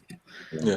I have a good question. Anybody know if, like, other animals can sense, like, static electricity? Or is that, like, a human thing? That's a good question. I'm not sure. I mean, I would guess yes, just because there's, like, birds that can navigate in strange ways that we don't understand and things like that. But I don't know.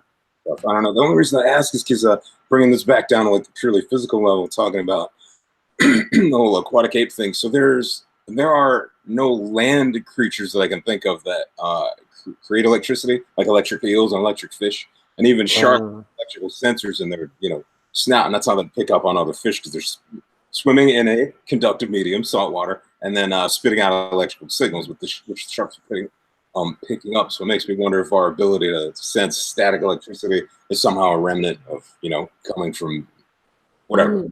Yeah. Aquatic creatures. I don't know. Maybe go back to the song of the siren thing. I don't know, man. Everything's freaking me out right now. Yeah. Well, you're making me think of like how some people, were said to have like ESP or sixth senses or whatever. And then now I'm like, is that some electrical sensory like organ, or maybe not organ isn't the right word, but that we have like kind of leftover vestiges of? Yeah, it could be. That's crazy. Wow. Oh, definitely. Yeah. Cool. Like, I think that's kind of what the like morphic fields kind of like, or the idea that like how when all fish kind of move in, like when something happens and they all move literally all at once, like how do they all move? Like how do they all know to do that so they don't bump into each other? Like it defies physics. Birds too, though. Yeah. They're not in water. I mean, I guess they are if you consider how much water is in everything, especially the sky. Yeah. I just saw something recently, and it was talking about how salmon, this giant salmon, how they swim upstream, and that there's a pattern to it where they're kind of creating their own vortex where they're able to go against this rushing water that they shouldn't be able to. But by moving a certain way, they're just hauling ass through. Yeah. It's crazy. They just instinctively know if THC you create a certain pattern, then you can get over it. Wow. Yeah, that reminds me of dolphins too, right? Can't they, when they stand up in the water and just their tail is in it and they're like going backwards, that supposedly defies physics, but they're probably doing something similar where they're like creating some kind of a vortex that's like springing them or something. Yeah, like they understand the pattern. Instinctively or intrinsically. Here's something speaking about dolphins, right? So we got dolphins and whales. They're very vocal creatures, and we know that sound affects water. Yeah. So what are the whales and dolphins creating with their songs? Yeah, good point. Well, I wish Noah Meacham could have been on this episode because he has some really cool ideas about whales. Yeah. Oh, with the sonar and shit? No, I'm not going to say his theory for him because I can't say it right. But he kind of was like, they're almost like I think what he was saying was that they're like the brain cells of the planet. Okay. Or whatever. They're like transmitting like ideas around the brain because their songs can be heard from like ocean to ocean, and my brother worked with whales for a decade, and he was talking about how, I mean, it's not like he's the only one who knows this, he's just the one who told me, but he was talking about how whales will sing a tripart song every year, and every whale in the whole ocean knows that song. They all sing the same song, not necessarily the same time order. They just all have the same song. And the next year you come back and the like last third has fallen off and a new third has come in. Wow. So like, and then they sing that song and then it just keeps going like that. And so like it's almost like there's like a record keeping or like or that's like, or they're like, I don't know how to explain it. They're like, keeping the construct. If it's like a video game or like some kind of like electrical prison, they have these like roving drones that are like keeping the mechanism there's like in continuity place. That they're keeping in place. Like that's what I thought of too. I was like, this is like a record keeping that they're doing, And they need to breathe air, so they tie both worlds together. Like they have to like they dip in and out of both.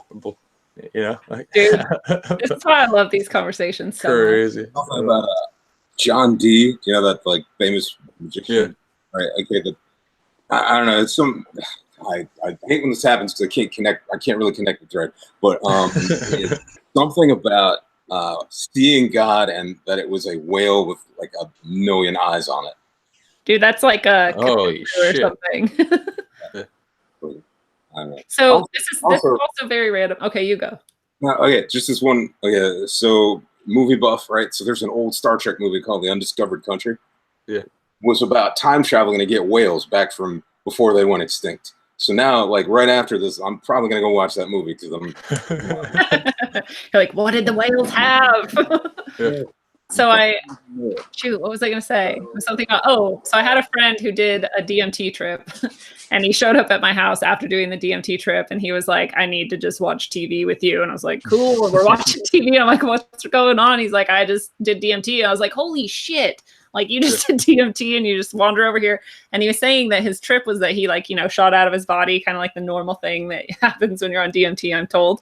And he went to some like almost infinite like arena. And in the center of it was this like whale-ish, multi-eyed, like tentacle being that controlled these like portals that went all the way around the arena. And like beings would come in and it would like direct them to the other wherever they needed to go or whatever. Oh And it man. kind of like looked at him and was like, Oh and just man.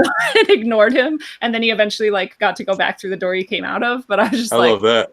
That's lucky. That is fucking crazy. Could end it after that one, man. Wow. he apparently got to see whatever John D got to see. Yeah.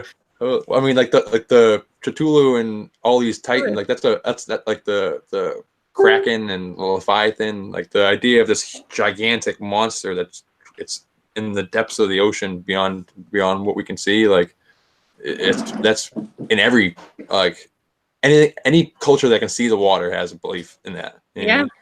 That's interesting too, because like at the center of the planet, some people posit would be like almost like a black hole, and that entities could kind of come and go from there, and like that thing could have actually been like in the center of the Earth where he went or something. I'll get into the or real quick. I've been listening to a lot of I just don't want to lose the thought. I've been listening to before you asked to do this roundtable. I was listening to a bunch of creepypastas about like underwater stories, like while I fall asleep. There's they're fucking like fucking scuba stories and shit, and they're really cool. Like, really cool. Like they really make it seem it's like the Earth is just this big ball of water. It's like almost like we're the like everyone says we're aliens, whatever. Like, but like it really is like we're like from another dimension. Like they sprouted us. You know what I mean? They like budded us almost. But like in one of the stories, this guy I can't tell if these are true or not. Sometimes they say they're true, so like take it with a grain of salt. Right. But the idea is that he was like it was one of like the 3 deepest or 5 deepest treks underneath the ocean. There was this new trench opened up, and it's a real thing. Like that really happened. But like I don't know if this guy is the one who actually went down there. But he was saying once he went down there, the water became fresh in the trench. It was like when he got to the bottom of the deep, like the bottom of the deepest part, you see the trench open up. It's a different color. The water is fresh water. And then you go down another bunch of 1,000 feet down beneath that. And then pretty much, then he was chased out by like the idea of like a Titan or like a giant Cthulhu thing, that thing, but like one tentacle. So whatever that giant Kraken is, but it's just one tentacle. So he made it seem, the story made it seem like the Earth is big. So like there's like fucking octopus basically inside like the core of the Earth. Whoa. Like that it's almost like we're like its shell. You'll never see its whole body because it's like it is the core, and it's like you'll just see the tentacles and shit. You know what I mean? It's fucking real weird. Like that's pretty wild, dude. Check this out. I was just thinking, and I might be getting this wrong. So Lindsay, you tell me if I'm got this right or not. You told a story the first time I was on the show. We were talking about psychedelics, about your friend doing DMT. And I just told that story. Oh, shit, I'm sorry. You missed it. No, my bad. Yeah, I was just, no, that's awesome that you remember it. Great minds think alike, though. Yeah, holy smokes. I know. Well, that's what I'm like. Maybe he went to the center of the Earth. Maybe this fucking creature exists, and that's where people get things like Cthulhu and whatever. It's like an archetype that we know is somewhere. But that also reminds me. I think it might be metaphysical. I think that there's like a portal or some kind of vortex down deep in these places, and that's where they trapped. That's where they like they. The whole portals, this whole ley line portal grid system, like the whole motivation behind it is to resurrect the Titans. Like they actually like there's for some way or another that at one point there was the other pantheon of gods, the Titans, and then the Olympians overthrew them and put them literally in this metaphysical prison underneath like the British Isles or whatever. And that like so whether there's some monster literally lurking under the ocean, or if there's this vortex underneath the ocean. But this comic, the Aquaman one, talked about. I read this 2 hours before the show. Talked about Atlantis had a king who tried to, or had a king who was Poseidon's favorite king, whatever, and they like wanted to create this or they killed these other older seafaring rulers who were trying to connect the entire universe through these vortexes in the ocean to unite the universe through these mystical waters was literally what they were talking about, which is Wow. which is the rivers of portals idea. I mean, that's what it is. It's a universal transportation system linked through the mystical waters. Like, so it makes me think of AI, because I feel like it's just a empty sort of shell for something else to come through. But that's just my personal theory. I wanted to bring up that, like, whether or not that being that we're talking about, if it exists or whatever, it could be at the center of the earth, could be at like the bottom of the deepest ocean, but it could also be that it is out in space. There's that idea that a lot of flat earth and like some other theorizers believe that space is actually like another waters, right? Like the really deep waters. So there's that aspect of it as well, possibly. Yeah. And I think as Jordy Rose said that AI is going to look like these titans. He called it the ancient ones at some point too. Yeah, that's the same thing. That's what I'm talking about. Like that's literally so it's the same thing, and it's multifaceted. Like at one level, they're trying to there's a whole collapsing of the pillars to bring down the whole fucking show. But then on the smaller scale, they're literally letting these demons in. So the AI thing is true. Like honestly, like they're gonna give a demon a robot body, but also like the big time ancient ones thing. I think is also like an underlying factor in a lot of shit. Well, maybe that's why they're covering the world in this electronic grid for hundreds of years or whatever. Definitely. Catch all the little fish. Yeah. Mm-hmm. Hey, did you guys ever see that video? And it was, I think it was a flat Earth video, but the guy had a GoPro and launched it, and then the theory is that it hit the dome. Yes. And then it sounds like it sounded like it was. It sounded like a bubble. Like it hit water. Like, so in order to leave low Earth orbit, you're going into a liquid phase, which to me makes a lot more sense than boop, now I'm in a vacuum. Wait, what? What? That doesn't make any sense to me. But the whole liquid thing, then I'm like, okay, as above, so below. Yeah. The waters. Like, I mean, fuck. What do they say? Like 95% of the Earth's waters we haven't fully investigated. So I mean, who knows how deep that shit is? Yeah. Isn't it funny to think that maybe space? I don't know if there's a level between low Earth orbit and space that is liquid, and then once you get through the liquid, then there's this thing called space. Or I don't really understand it. I mean, I tend to think if you were going to go to the moon, you would go there interdimensionally rather than in a rocket ship, you know. But again, fuck do I know? Like, I'm not a NASA scientist. But I can tell you that I've watched enough rocket launches where that arc, I'm pretty sure that rocket is not going to correct itself and like go up. It's going to and land in the ocean. Yeah, that doesn't. I mean, make sense. I'm not a flat Earth debunker, but the idea is it doesn't switch itself. It just spins around and around and around, and then gets launched off. I mean, right? Isn't that the idea? I don't buy it. It's not going, and then at the last second, as soon as your cameras turn off, it switches direction. It's like it's a trajectory. Why don't we keep a continuous feed on it though, just to see? Yes, lower it's definitely bullshit. I don't believe it. We've done that by some point, like devil's advocate. Yeah. I mean, hell, there's 24-hour feeds of just like dogs, a dorm room or something. Yeah. Or like a zoo. Oh, I know. There's literally like wolf websites where you can watch wolves 24 hours a day.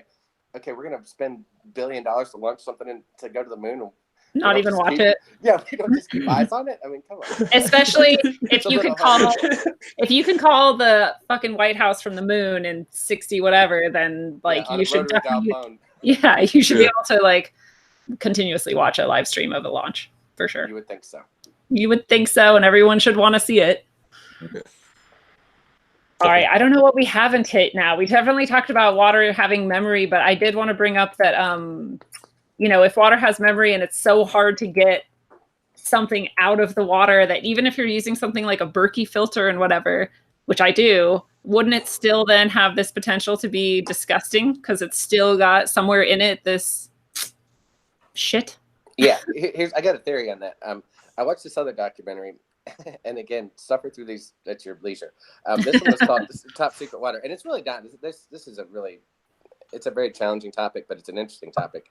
But a lot of these people, English isn't their first language, so you really got to lock it down if you're going to try to get anything out of it. But this Top Secret Water, so there's a fella, Yuri Makrani, and this Victor Bakaya. I'm sure I butchered their names, and my apologies. But they created, much like that Johan fella, a system, and this one was based on titanium pipes and ceramic membranes, where they could take polluted water and bring it back to source water, like bring it back to its original structure. And they showed this example that after they ran it through their system, they put ink in it, and the water would reject the ink. The ink would just drop to the bottom. and all this water, like things here and everything above it, purely fine to drink. And also, if there's heavy metals introduced into the water, so tap water, for instance, that by running it through this series of membranes and titanium pipes, that it renders the heavy metals that would normally be toxic to us, renders them totally ineffective. And I'm like, man. So it's no longer a solvent. You can't mix it anymore. It drops right to the bottom. Yeah, that's what they're saying. Now, Jesus. again, I mean, I watch it and I don't know. I mean, it could be trickery, but these Yeah. guys seem pretty decorated and they seem like it's a life's work. Who knows? I mean, it's hard to say. But I'll tell you just an interesting side note. And again, this one's called Top Secret Water. They have these Japanese officials, right? And I don't know if it was a military operation or whatever it was, but they're all gathered. And they get there and it's, maybe mid-morning. None of them eat. All they do is they drink water. Well, all of them end up in the hospital. So they're like, fuck, the lady that brought the water must have poisoned them, whatever. Well, it turns out that they test the water, nothing but H2O. So 2 theories. Either A, that water had memory of maybe arsenic or some other poison, or B, the person that served him the water was like a double agent and had so much ill intent into that water that it literally made them sick without any trace Oh, this is a good thought. Any type of poison. Pretty crazy shit, man. Yeah. Well, that's why I'm thinking, like, even if I Berkey filter my water, I still am gonna bless it, because if there's just like the tiniest bit of something in there, like I still don't want that memory in me. And with bottled water, like what if the reason why it's so monopolized, like Nestle just locking everything down, is because all the water we drink.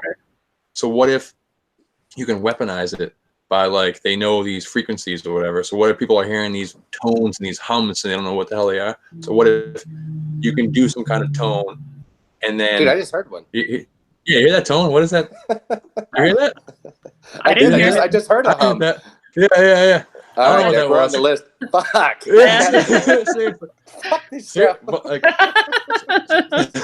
Gonna be okay. Man, we just got hit, yo. Yeah.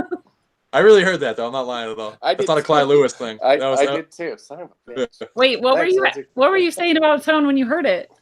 I'm sorry. I just heard like a wall. I was like, oh no. I did not hear that. It was kind of like in the background, and then it was like kind of came up my head, and like it got like deep, it got louder, and then I'm like, I was waiting for you guys to acknowledge it, and then if you hear me pause when it happened. Jeff, I heard did you did? I did not. No. Me either. But I don't have headphones, so that might be. Yeah, we have headphones. I do. I don't know. We know who the rat is. On the list now. I was already on the list, so I didn't hear it. Yeah, true. We're all on the list. Yeah. We're all screwed. Wait, Sasha said she heard the tone and she was listening live, probably without headphones. So maybe I just ignored it. I filtered it out. Maybe froze for a second. I don't know.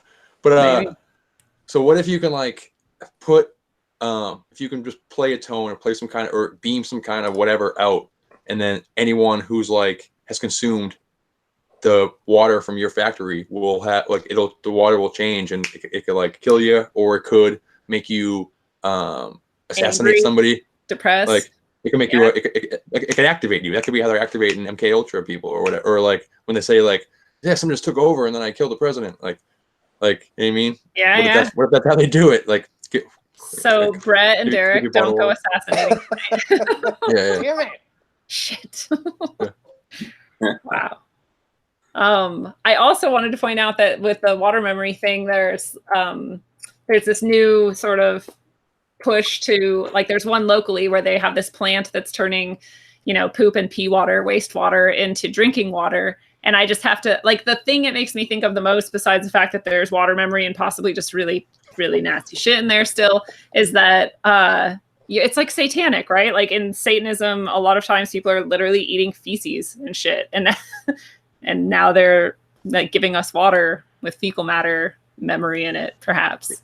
In the THC episode, Schmangineer was saying how he thinks it's ridiculous that every day in the morning people wake up and they pee in this bowl of this mystical water. You know what I mean? They just like, and So he was saying how back in the day, I forget if it was France or if it was Rome, but like somebody way back in the day had they didn't you didn't pee in water, you peed in these like vacuum chutes, and he compared it to like a vacuum, so like a bank teller how it shoots up the chute, or like, yeah, like a pneumatic tube. Yeah. Something like that, yeah. Where they got rid, like you didn't shit in water. You shit in these, and then you like dispose of it. You sucked it out somewhere to wherever it's going, but water wasn't involved in the waste process like that. Interesting. So like it could be a specific agenda to poop up our water. Yeah, yeah. We'll take all the source water and we'll put it behind this wall, and then you guys take all the poop water and keep recycling that amongst yourselves. So I should have dropped this quote way earlier, and we're talking about the black goo and how water is like possibly the sort of literal matrix of life or whatever. But Paracelsus, someone can correct me if I'm wrong, sounds like an ancient Greek guy in the 16th century said that, I guess not Greek, said that water was the matrix of the world and all of its creatures. So this is like, way back. People are thinking of this. Yeah, water's the matrix. Like, yeah, he literally said matrix. Like, awesome. You said Paris Hilton said that? What? Paris Hilton said that? Yeah, Paris Hilton got really intelligent all of a sudden and started spouting beautiful philosophy. And then I wanted to talk about water as a fuel. Yeah. That's what do you think, Jeff? Love it, because there's there's the whole, you can destroy water to get fuel because it's got hydrogen and oxygen locked up in it, but you don't really destroy it because once it recombines after it's burned, it combines with oxygen again and turns into water. So you can burn it and it turns right back into water. It's kind of crazy. It's like literally like the never-ending resource. Yeah, it's a perfect loop. Yeah. But I like Schauberger's, more, weirder stuff about using some of the energy in directed water as an energy source, using the spin and the magnetism in it and all that to create a different kind of force that ends up being harnessed. They call it the implosion motor. Mm-hmm. As like the engine in your car is an explosion motor. It's little tiny explosions you contain over and over again. This thing is the implosion motor. And I don't know enough about it to describe it to anybody, but it sounded cool as hell. Yeah. Didn't they put that out like a World's Fair back in like I think so 1910 or 12 or something, like way long ago. So we had that technology, and that's just another example of we didn't put any money behind it. Yeah. Fucking didn't Bob Lazar just put out didn't he just release a water power car when his documentary came out? The new documentary that came out like 2 months ago, 3 months ago. And they haven't killed him yet. Who was I think Bob Lazar. He just came back like after like 30 years, like Bob Lazar, right? He's the one guy. Yeah. He they did a new documentary about him, like where he was involved for the first time doing new interviews and stuff. And then I guess around the same time he brought out a water car, I guess. Wow. Water power car. Yeah, and there's also the Brown's gas, which has also been debunked, but was I don't know exactly how it worked, but it was some very simple electricity goes into the water, maybe it like separates it into negative and positive. I don't know, but the flame that came out, the gas that came out could be used to cut stone. And it always stuck with me because I'm like, well, there's one possible way that people made those amazingly like concise stone structures in the past that we seem to find so mysterious now. Just from water. And then also I wish again that my stuff was working correctly so I could show this video, but maybe you guys have seen it of quantum levitation using super cooled ice. Yeah, that was wild. I watched a little video about it. I never heard of that. That's crazy. But so huh? No, go ahead. There might be more than one type, but I just watched this one where it froze the magnetic field the way you described it. It froze the magnetic field in space. So like he had this it was this almost like a hockey puck made out of like ice, or maybe it was dry ice or something, but it was super conducted and super frozen. And in this field above the magnet, you could it would hover in the air a couple inches above the magnet, and then you could like move it. So if it was like this, it would hover there, but then you could turn it and it would hover like this. And then you could turn it and hover like this, and it wouldn't. I don't know if it could power like a UFO, but whatever it's doing, it's trapping or locking. What were they turning it with? Just your finger. You can just tap it. Yeah, your hand. So like that, and then you flick it, and it'll just like follow the track at that exact same angle the whole way around. Yeah, and they call it quantum locking or quantum levitation. And like you could, the thing that like I was thinking about it was you could make, you know, like instead of trains, you could have this and they would never leave the track. I don't know. I guess they would have something. Wow. I don't know. Maybe it's not better, but it seems like a cool technology.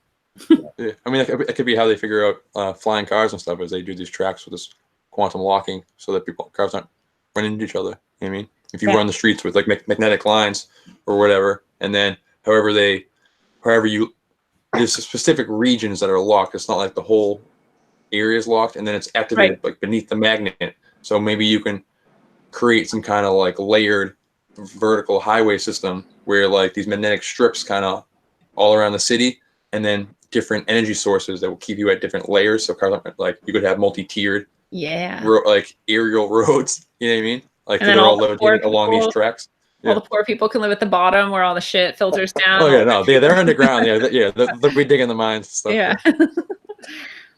So we kind of talked about water being used for sacred purposes, but we didn't really talk about any specific except for the holy water creation. But do you guys want to bring up any water rituals or sacred uses of water? Something kind of along those same lines is I noticed in doing my water research that back in the day, royalty or whoever the noble class was, they would serve water in silver pitchers, and kind of drawing a correlation there to colloidal silver. That by doing that, they were, perhaps that water would take some of those properties. And colloidal silver is another thing where I've been taking that for years, and I think it's, I mean, my lifestyle, man, I'm debaucherous as fuck. Like you'd be amazed. So the fact that I take that, I mean, I rarely ever get sick. Occasionally get hit by cars and stuff. What is it? It's just, I don't know, like someone that's into holistic would tell you that it's like a anti-infectious and it boosts your immune system. An antibiotic, antiviral. Like a powder? Like it's a liquid. No, it's a liquid. Oh, you can do like a sublingual, like under your tongue or whatever, but people in the outside the holistic field will say that it's it's all woo-woo and that there's nothing to support it. However, I mean, just on YouTube, it's funny. YouTube, what a shit show.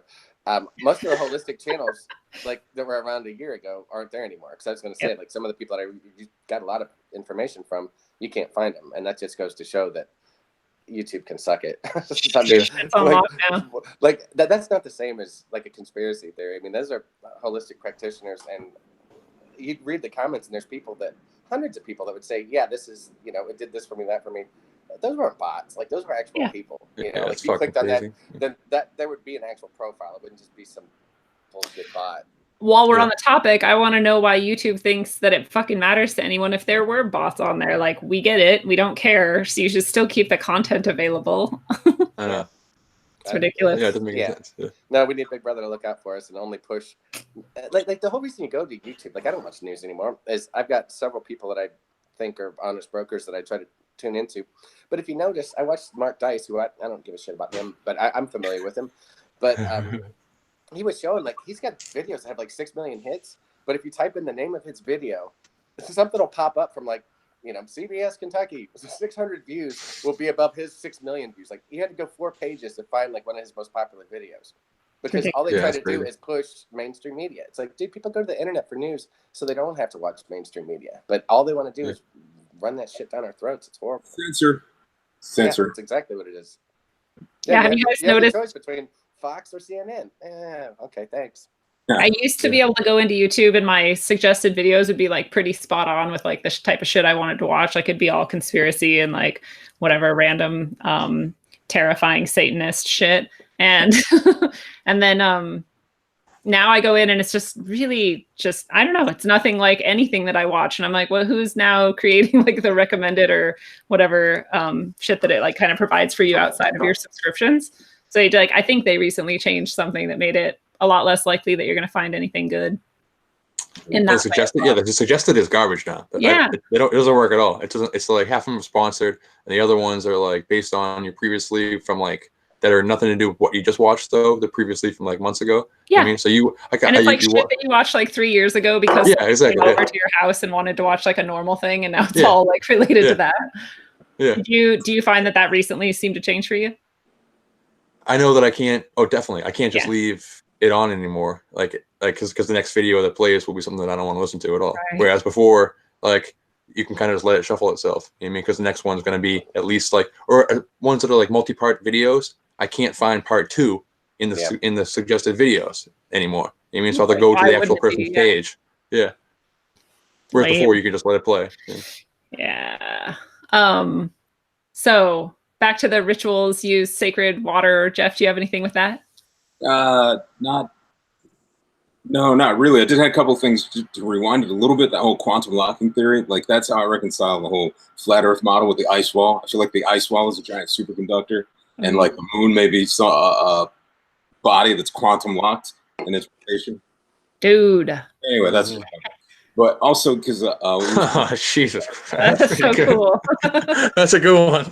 Right. This is why Jeff only pops in every once in a while, because he blows it. He just waits and lays us out with some shit. Yeah, it's good. Grenades and I run back out. Yeah. Anyway, the colloidal silver, that's something I've totally used and made myself, and it works no matter what bullshit you hear out there. It works, and it works so well that a few years ago it was one of the big Band-Aid companies. I don't know if it was actual Band-Aid because that's a brand, but they were doing these where they had to put silver on the pad and advertising it somehow a better Band-Aid than a Helix. But yet there's no merit in colloidal silver, which are just really, really tiny particles of silver suspended in water. And you can make it yourself. I don't know if the information's still out there. You need a few 9-volt batteries and some pure silver electrodes and time. Yeah. Cool. So they can do that. So they can do that and actually like make us feel good, but instead they put fluoride and fucking garbage in the water instead. Like if you're gonna put shit in, put some good shit in. Yeah. You know what I mean? Like what I understand, the colloidal silver, the particles are small enough where they get into viruses and cause them to self-destruct. Cool. You can't really kill a virus, you can only deactivate it. So it gets into bacteria and causes them to self-destruct and will, I guess, gunk up the mechanism of the viruses and cause them to not function as well. And I've had, I haven't been like so sick that I took the colloidal silver and it made it better. I don't have that kind of experience, but I did. Had a dog who had like a stoma on his ear or something, and bad one. And without having to drain it, it cured itself up in way less time than you would have thought of normally. So you applied it topically? I did, yeah, a couple times. Oh, wow. Sneak in there. So. Would you say it's in one podcast when they're talking about the difference between the moonlight and sunlight? They're saying the moonlight is silver and the sunlight is gold, and that like the silver light has that kind of like it's like septic or antiseptic, whatever the term means for like killing viruses. Right. Antiseptic. That the silver light has that, and like maybe that's has the same kind of properties where like the silver is used for killing stuff like that. But doesn't the sun also tend to have antibacterial properties? Like people put shit out in the sun to. Like something won't get moldy if it's out in the sun. Yeah. I'm not sure if the podcast. That's what I said. Maybe there's both. Maybe they both have different aspects of healing that. There was a cycle. There was a gold and silver light, and the gold. So without, they were talking about chemtrails or whatever, and so we're not getting access to both sides of the coin. Okay. I don't know which is which, but yeah, you mentioned silver, so I brought it up. Yeah. Something that brings up is a lot of people. Well, I don't know about a lot of people in my small circle. I've heard a lot of people talk about, or I should quit saying a lot. I've heard a couple people talk about the sun being less yellow and more white now. Yeah, I totally have noticed that. It's less golden, and now it's more something that's been altered, maybe through chemtrails or through all kinds of shit getting sprayed in the atmosphere. That's what I feel like. How funny is it? Like they blame it on like 80s chicks with like Aquanet or some shit, and like meanwhile it's like planes like flying by just like boom, like, you know. Like Dallas, any given morning, I see like several X's in the sky, and I'm just like, oh Jesus. Today was fun. Oh, you go ahead. I was just gonna say, I feel like it used to be somewhat rare, and now it's literally every day, all day. Like I rarely ever see a real sky anymore. Yeah. Oh, it's a couple times a week here. Mm-hmm. It's brutal. I mean, the sky is it's never clear. It's either hazy or you'll see the clear trails, like the blatant trails. But we've had like weird. I'm coming from Massachusetts, so we've had like weird weather fluctuations lately. Like we had a big snowstorm like 2 weeks ago, and then like 2 days later it was 60, and then it was just like 0 degrees, and then it's about to be 60 tomorrow. It was like 50 today, and both nights beforehand and both mornings of the day where the weather switched. In this case, it went from cold to hot. but both times within the last 2 weeks, it was an unbelievable amount of trails. And then the night before too, and because they're being lit up by the moon and stuff. Right. So, and because I was thinking to myself, like, most people talk about how it's trying to block out the sun, and you would think that they're to cool the planet. But both cases in 2 weeks, it was the most trails I've seen in a long time, and the temperature increased by 40 fucking degrees both times. Like, yeah, so I don't know what that would be and why that would be happening. I don't know, but I noticed the white light thing too, because my eyes are really sensitive and the white light is more glaring. Like I feel like the sun used to be a lot easier to deal with. And now I walk outside and I'm like, it's like I have a hangover every day or something, but I don't. It's disgusting. They're ruining the water and the air. That's how we'll tie it back. Yeah, the two very important things to mess with. So we did talk a bit about like cryptids of the sea when we mentioned that maybe the fish people came from the water. I guess they're not really cryptids so much as like gods. I don't know, but there's a lot of other cryptids in the water. Do you guys want to? I think they're more like primordial entities. You know what I mean? They're like the oldest. They're the oldest entities that there is. Like we came from them. You know what I mean? Like like if everything sprouted from whatever this is. But the water cryptid thing is it's like pretty much anything you can find out of the water, you can find in the water as far as, but like, from what the sense I've been getting from listening to all these creepypastas, it's basically if you go out to like the deep ocean like 3 times, you're gonna have at least like 1, maybe 2 crazy fucking experiences. Like pretty much like every scuba person basically has these experiences where like it seems like it's commonplace to spot divers around you that aren't actually there, and to like because you have to in diving you have to work in tandem. Like people have to watch each other's like cords and all that kind of shit with like corporate diving. So they have all these like checkpoints and like different procedures to go on, and I guess like all the fucking time they'll fuck up because they'll like see someone and like think they're the person that's supposed to be doing this task, and they won't be, and like and like it happens so often that it's like, okay, don't worry about it, just do it again. You know what I mean? that type of thing. But then they were talking about this one video was talking about how amongst divers they call them the keepers of the deep, where it's like almost like these siren ghost type like crossover, where they're not like sirens, but they're just like either deceased humans that died in the ocean because we're not supposed to be out in the ocean like that. Yeah. And they're mad, so they're like just dwelling amongst the abyss, and they come to snatch you out when you're in the ocean, or they're actually like some kind of like metaphysical entity that really does like govern this like realm that we're not part of. You know what I mean? But they're like as if the ocean wasn't terrifying enough. Yeah, like this shit to contend with as well. But the thing is, like, it's like whenever I think about it, like the Earth is the ocean. Like the Earth is ocean. Like, we always talk about 97%. Like the chunks of land, like us and stuff. We're the weird just one. Like we're the fucking bird on the back of the crocodile or whatever the fuck it is. Like, you know what I mean, it's like this is what we're living in. Like that's the real world. You know what I mean? We're living on this like, outside dimension, trying to like peek back in through the fucking glass, trying to figure out what's going on in the house. Like, you know what I mean? Yeah. Like, I don't know.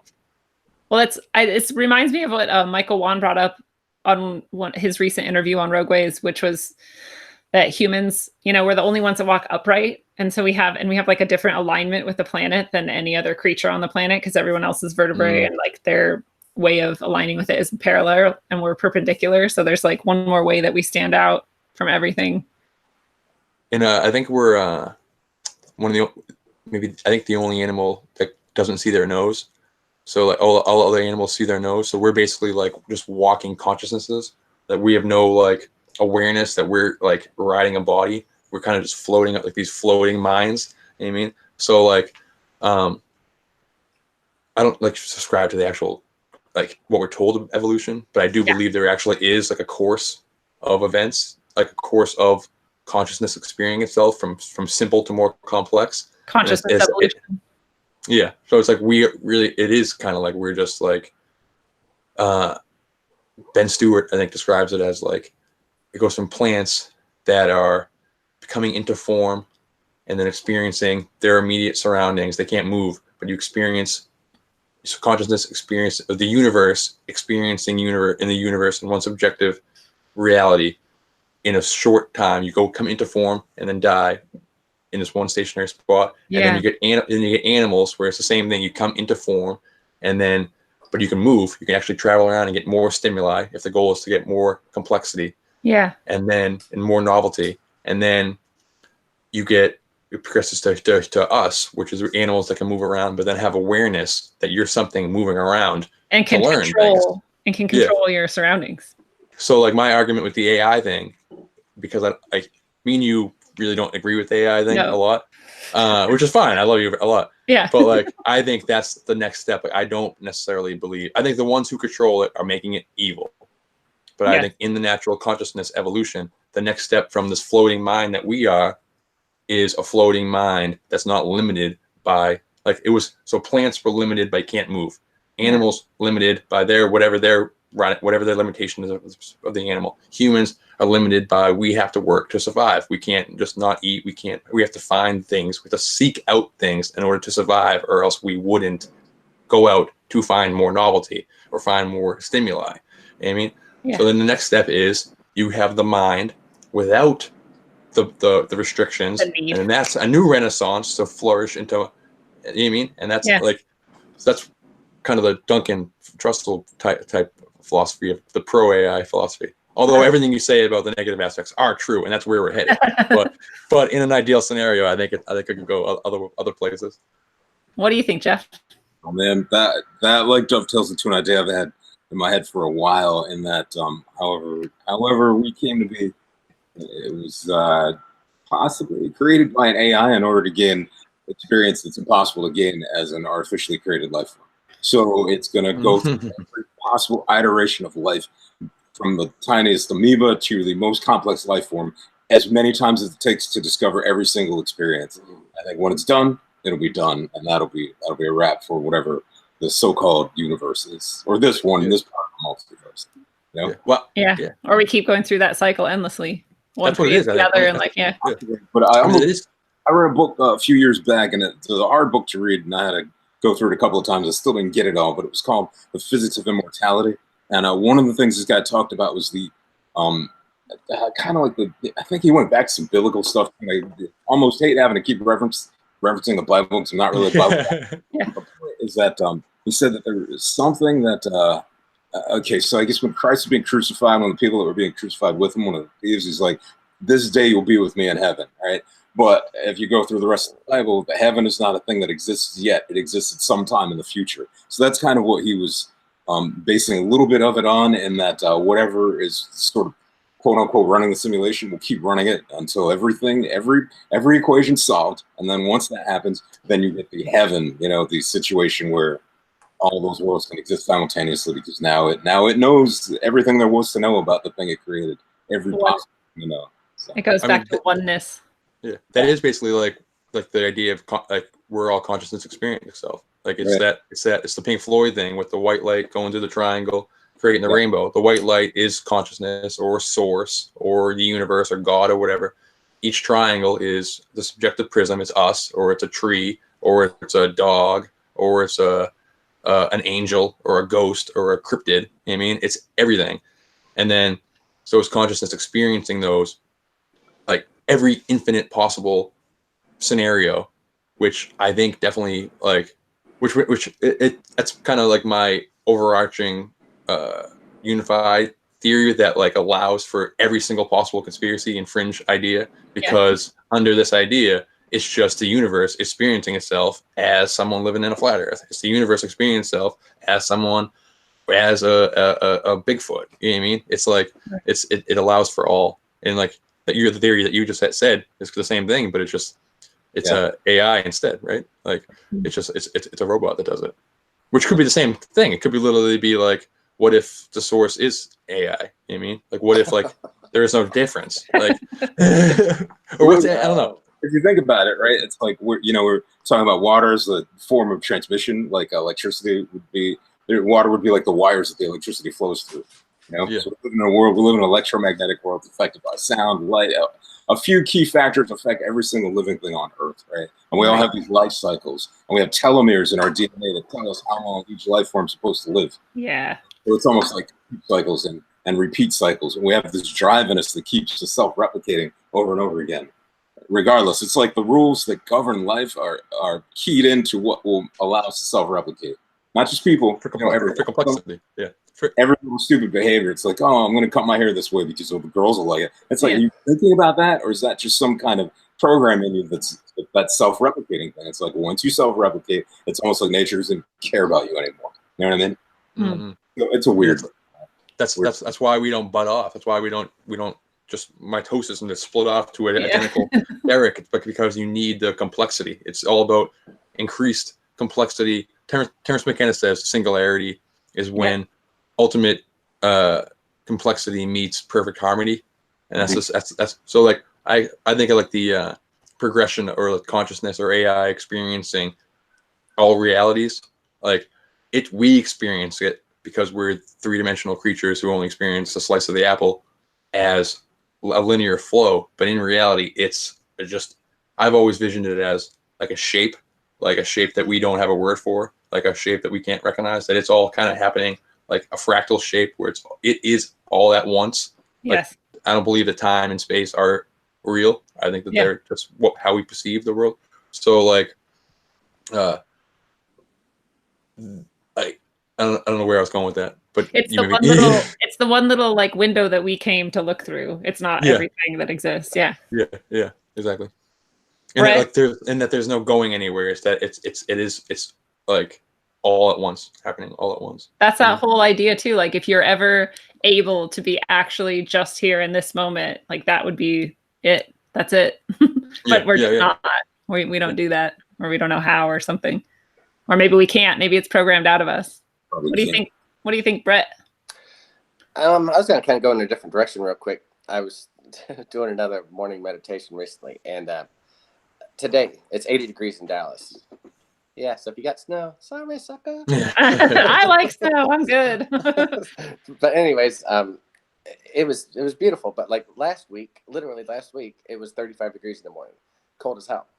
And going along with oneness, I was thinking about, so, you know, we're what, like 98 degrees or whatever, something along those lines. But when it's 35 degrees out in the morning and you're walking, you can actually see your breath. So if you and I were sitting on a bench talking to each other, I'm breathing out and you're breathing that right in, you know, and we're not creeped out by it. Like, so if we're sitting there and it's 80 degrees, we're not getting creeped out by it. Yeah. Like, realistically, if you ever talk to someone in close quarters and you're both out in the cold, it's visible that we're sharing the same life essence, right? True. And that just speaks to oneness in a very visual way that I think people probably don't usually think about.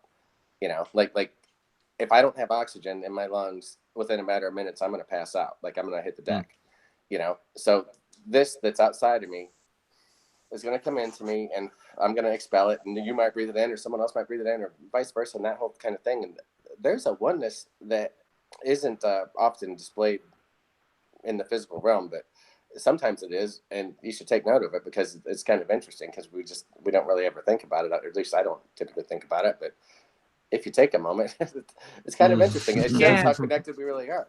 Yeah, it shows that exact thing that we're all just like part of the same consciousness coming in to experience this reality, but we're also like literally the same like matter interchangeably. It really puts it like a kind of a closed system too. I think it was the Secrets of Water documentary that started with like the water, all the water in the universe, or all the water that makes up all of us, or everything it's the same water that's always been. I mean, like it's the water, all the water is the same water. So the water that's inside the dinosaurs is our water, or the water that existed whenever the universe started is the same one. So it made me think like, is water if water has memory and has the memory of since the beginning, is water the real Akashic record? Like, is water the real, like in like Avatar when they put their little sex tail on the tree, like then they get the whole history of everything. Is that what water is? Like, like people use water to bring it back to rituals, like for a scrying dish, right? So you can like literally get information out of it from anywhere. I was thinking too, like, if you want to prove dinosaurs, which I'm leaning towards bullshit on dinosaurs, which I know I'm popular in this group, but why don't we go over to Antarctica and chop off some glacier that's provably been around for a long time and study that, you know, like maybe we'd see a strand of DNA that doesn't belong on Earth anymore. And okay, now I'll buy it, you know, but as it stands right now, all I see is a bunch of plastic chicken bones made out of China, and I'm just not buying it. Yeah. It's pretty weird. I don't know. People in this group have said that they elephant are the same thing. So I'll grant that. Like a mastodon is basically like the Nephilim of elephants. So I'm with that. Yeah. I mean, there's the idea that like they couldn't have existed because of the pressure in the atmosphere and blah blah blah. I don't know about that, but there are people in the group who say they've gone out and like found dinosaur bones on digs. Ben said that, it made me tend to believe it. Honest, dude. So I guess. But then I don't know if maybe he can clarify for us sometime if he's found like giant bones or just like. How do you know it's a dinosaur or not? I mean, I can pick a bone up and say it's a part of a dinosaur, or right. and there's a theory that maybe that dinosaurs were invented so that if we found a giant bone, we wouldn't know there was giants that used to roam the earth. We would think different species. And I believe giants. I don't know why, but that just rings true to me more than some fucking crazy T-Rex that has arms like this. I mean, come on, man. That doesn't make any sense. It doesn't make any sense. I mean, I think that like I definitely believe in giants too. So during this time of like, but there's like phases of giants. There's like the 8-foot tall Passaconaway giants, the Native American giants we talk about, and then there's the 30-foot ones, right. And then there's the Titans, which are like the 100-foot ones, and then there's the mud fossil guy who says they're literally like everywhere, as big as a mountain, unbelievably bigger than a mountain. Like you can see them from space. Like those are like you ever see those those like rocks, those perfectly gigantic sphere rocks that Costa Rica and stuff. He says that those are like little tiny, like BBs, like these little in our joints of our knees. Oh like, wow! They're like smaller than a little BB, and these things are fucking huge. They're huge. In order for that to exist, this giant would need to be like his foot would be like standing on the whole East Coast. I mean, it'd be like his knee would be above the cloud line. You know what I mean? Yeah. So like those I don't believe in, but I believe that like there was a 30-foot time where like everything was just fucking giant. So maybe dinosaurs were just like the lizards that were around then. Maybe it's not even a big deal. Maybe there was no dinosaur era, but it's just like everything was fucking 100 times bigger than it is right now. And then we'll show like here's some lizard heads. You know what I mean? Here's some giant iguana heads. But maybe there was no actual like reign of the dinosaurs. I honestly never really researched that theory. Yeah. To be honest with you. I love that we've gone like everywhere. Yeah, we touched everything water. Yeah. And I want to say there's some people out there that were probably like, what the fuck, a water episode? Whatever. Yeah. I thought we were going to talk about water sports, so I'm just waiting for that. I did want to get to like, I kind of put it under the cryptid category. I don't know why, but there's a lot of USOs, the underwater submerged object or something. Or unidentified submerged object.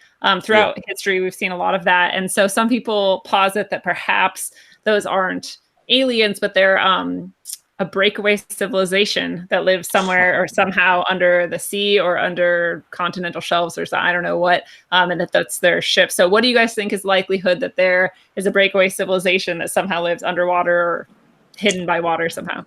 Like SpongeBob? It would be like the what is that? The Sonora Aero Club or something?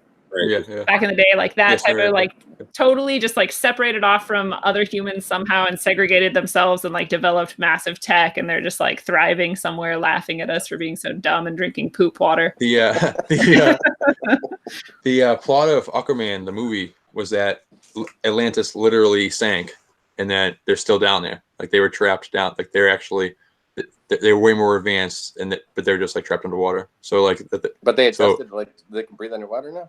Because of their advanced tech, they were able to survive. They adapted, I guess. But as far as like, is something down there with the rivers of portals thing? I think that you would come out in a river and probably go to the ocean. And if you're trying to hide the doorway, and you would go in the ocean and then fly down the river. And also, if you're a spacefaring vehicle, and whether or not you're flying in the air or flying underwater had no effect on you at all, why wouldn't you? And you're trying to hide from people, you go into water. And I think that like the reason why when you look up like ley lines and portals and shit, everyone's going to tell you that there's mountains, because all our stories talk about how the gods were living on top of a mountain.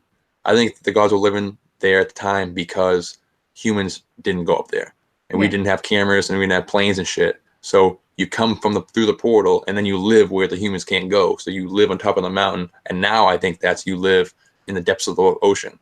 You know what I mean? So whether that's to hide. So whether that's human beings or whether that's aliens, I don't know. It could be both. Probably both. I think it's both. Yeah. What do you think? It's both. What do you think, both. Yeah. I'm absolutely positive there's underwater civilizations. There has to be. There's more unexplored water than there is anything else on Earth. It's like the thing we know least about as a civilization are our own oceans. And to me, that's absurd. Since we allegedly landed a man on the moon. But don't know nothing about the Marianas Trench. I mean, it's a couple miles down, so we can deal with the pressure of the vacuum of space, but not the pressure of 7 or 8 miles of water. It's absurd to me. And a lot of these, there's a lot of USO reports. A lot. Like, they don't get as publicized as much because they seem preposterous. Like, what do you mean a machine went from the sky right into the water? It's like, yeah, that's exactly what happened. Bill Cooper's book, Behold a Pale Horse, had a pretty detailed account of a USO that he actually witnessed and took pictures of coming out of the ocean, hovering for a little bit, and then taking off into the sky or whatever. And to me, back into the whole, creator gods. Maybe they never left and they're still under there, Yeah. Or maybe they come and go through the portals. Yeah, I mean, like maybe the doorway is just in the water, so it's just like they're popping in and out that way. Yeah. Or like the vortex idea where there actually is a vortex at the bottom of the trench, and that they're coming in and out of that. Like water is. The Mayans thought their gods came through the sun, so there's evidence for celestial bodies or whatever holding portals for the gods to come through, not in a normal way, but through some dimensional portal, either water or another, a star, a sun, through the moon, or whatever the case is. I kind of feel too that a lot of the old beliefs, cultures, whatever. Getting back to flat Earth, not that I'm a flat earther, but they talk about the dome, right? There's a flat plane with a dome that protects it over it, right? Right. It sounds like something a water civilization would build. I don't know. True. Let's put something to protect it from all the other water around it. So I don't know. I mean, for all we know, Earth could be a gigantic planet, and we're on an alien ant farm. Yeah, we're a little petri dish. We're in a big submarine, basically. And all the dinosaur bones were all the animals that were here. They just cleaned up before they put the dome over and said, "Let's raise these." Oh, it's a crazy idea, but whatever. Yeah, that's that's cool. The petri dish. That's an interesting concept. Yeah, just cleared it out, and like this. That's what the simulation is for: is to see how the bacteria colonize. Yeah, exactly.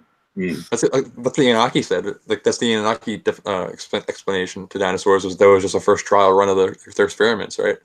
So, like there were earlier trial that they was like, all right, fuck, I'm not gonna use this one. We wiped them out, and then we were like a later trial. Yeah.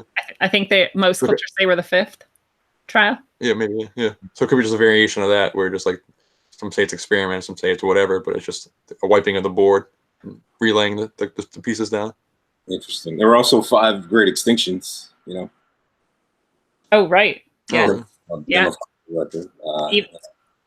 Even according to materialist science. Right. Yeah. It jives with the same sort of theory. How many different matrices were there in the second and third matrix? He says that Neo's not the first Neo. He's like he's like the 5th of the 6th Neo. Probably the 5th. Maybe the 6th because it's a little later. I don't know. Yeah. I don't know. I think it might be the 7th, honestly, but I want to twist it into this. Yeah. I think it's probably the 7th, honestly. Still. So let's bring it to a close then. In this wildly entertaining episode, and I want to ask you guys what your final thoughts are to conclude. Okay, if I can touch on something real quick. I watched since I had to suffer through this. And this has actually been fun, so don't take it that way. I'm suffering through watching all these water videos that kind of blew my mind and I didn't hardly understand. There was one called Flow that I watched, and I'd actually recommend this one because this kind of brings it back to a more easy to comprehend thing. But it talks about the privatization of water and how the world banks fucked with like Bolivia and different African countries and basically said, if you don't privatize your water, we're not going to loan money to your country anymore. And that, to make matters worse, the water in some of these countries is just as shitty as it was in 97 in 2019. It's a heartbreaker. And this documentary was exposing how you test it and there's like estrogen at high levels in the water from like people peeing and like the birth control and just, you know, E. coli and just horrible stuff in the water. The water's not at all being cleaned up, but since it's been privatized, it costs money. They basically use that to just put the boot on the neck of people that are already impoverished, and it's really disgusting. And the UN version of the FDA back in 2006, after testing this water that none of us would drink. Like you wouldn't drink if I said I'd pay $100 to drink a glass of this shit. You wouldn't do it because it's rancid. But they came back in 2006 and said it was okay. So it's like, that just shows you how good the UN is. The UN dog shit. Well, and it shows you how clear the agenda is as well. Right, like they've been like step by step. They're like privatize it, keep it shitty. All right, it's good. Bye. Right. Yeah. Oh, your shitty water. It's okay. Will you drink it? No, but it's okay for you. Ugh. Yeah, I mean that's a whole too, right? level. Yeah. Yeah. No kidding. Yeah. Flint. In our own country, like we're like spending all this money on fucking bullshit. And there's like people in Flint who don't even have fucking water. Imagine not having water though. You don't think about it. Like it's been 2 years, man. Like when are they gonna burn that city down? We take, I know. Well, that's what I always thought. Like this was like the test ground to see like how much people will take or what they have to do when people resist or like, you know. You can buy houses for like $500 in Detroit, Michigan. So like if we were ever to do like some kind of like gigantic eyes open compound, real cheap over there. Dude, seriously, I mean, if you wanted to. We could bring in our Berkey water and our fucking water purification rituals and our like coiling water stuff and just like make it a utopia. Yeah, right on the river. Yeah. I love it. All right, now we're taking in a different direction. I think we're in a warm climate, but okay, $500 for a house. Maybe we can make it. That's what I mean. Yeah. I'll start the first supermarket. You what? I'll be the owner of the supermarket. I'll start the supermarket. Oh yeah. Derek is that's my skill. Yeah, that's my skill I'll bring to the table. I'll teach the children in our private little school. Oh, there you go. All right. So how do you guys want to close up the episode? What are your thoughts? Real quick before I forget them, you talked about like the fourth state of water and this is saying how it needs an energy source to like work. That like whatever's going on with this like mystical properties of water, it needs like an energy source. So when I heard that, I immediately wrote down: is this what these rituals are like? Is this what these sacrifices and killings are along these rivers? Is this like the metaphysical energy needed for whatever these, however this portal ley line grid system, whatever we're trying to piece together is? Yeah. And then also the Tracy Twyman Crow stuff about how the sun has like, the mystical properties, like the solstice sun, the special sun. Yeah.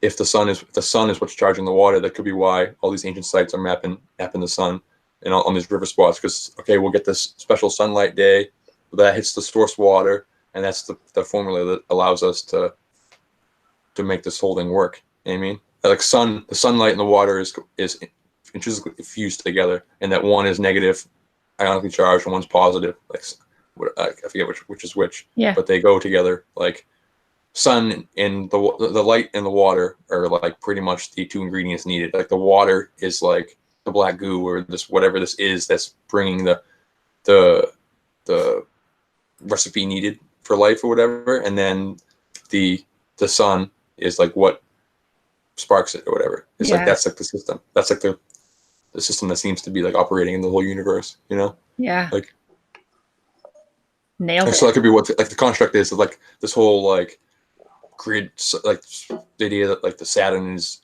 connecting us or whatever. It's like maybe the sun is kind of like the center of this enclosed system, and then everything new from outside comes through this like hexagonal Saturn black thing, whatever, you know what I mean? And then once it's in the system, it's run by then it populates each region, and then the sun triggers it and grows the life, and then it's this whole like farm system that whatever is using it to colonize the whole universe. Yes. If that makes sense. Damn. That's what you would do. You know what I mean? You just tied it like macro, micro, everything. Yeah. Hey. That's all I have though. Nice. That's all I have. Just that was pretty good. Water's weird though, yeah. It's pretty rad. What do you think, Jeff? I feel like if you want to know how mystical water is, it's all babies are born in, at least mammal babies, are born in an amniotic sac that's full of water. Life literally originates in a freaking sack full of water. I mean, special water, but it's water nonetheless. So that's mind blowing. It goes to like your point that we probably all started in water, is that like the phases that you go through inside the womb are supposed to simulate evolution. So that's a pretty good argument pro evolution, is that you start out, it's what you go like through. The embryo looks like a fish embryo at one point, and then it looks like a reptilian embryo at one point. Don't we have like fur at some point too during the process? Don't we have like hair and shit? I think, and like a tail. I think. Yeah, I think we have a tail at one point. I'm pretty sure that there's like a ape stage too. Like you go from this aquatic to reptilian to mammal to who we are. I mean, it's all represented in the 9 months. Yeah.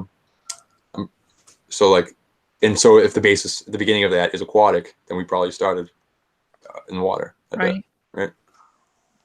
If that's true, I don't know. Yeah. Did you want to add anything to that, Jeff? No, I think it's an amazing fact all on its own. Nice. What do you think, Brett? I will end it with a quote from one of my favorites, Lao Tzu, which says, "Water is fluid, soft, and yielding, but water will wear away rock, which is rigid and cannot yield. As a rule, whatever is fluid, soft, and yielding will overcome whatever is rigid and hard. This is another paradox. What is soft is strong." That's from my boy Lao Tzu. Smart guy. Nice. And if you think about Nice water one. wearing down rocks over the course of millennia, it's kind of a mind bender. Yes. Maybe we're all here to be worn down. Not in a bad way, though. It feels that way sometimes. I'm just going to add that I think, it's maybe obvious at this point, but if our sounds that we're making and our thoughts that we're projecting out from ourselves and our emotions that we're feeling can affect water, and water is everything, then it's really important to be as intentional and just aware of what we're projecting out into the world as we can, because it might literally be like this matrix that we're using to manifest reality for ourselves. So just a thought there. So, fellow travelers of the path, it is a beautiful thing. This has been your electric, concentric, analog dose of wisdom, according to Jeff. Thank you, Jeff. And according to Brett. Thank you, Brett. Thanks for having me. And according to Derek. Thank you, Derek. Thank you. We really bounced around a lot of different places tonight. I know, we went everywhere. Thank you very much for having me. Thank you. It was fun. And the lowest point was whether or not water was wet. So that was fun. So whether you are woke as fuck or just starting to open your eyes, water is an easy little wormhole to fall down, as obvious in this episode. It is the most basic aspect of our entire existence, and yet we are all still unraveling the mysteries within it.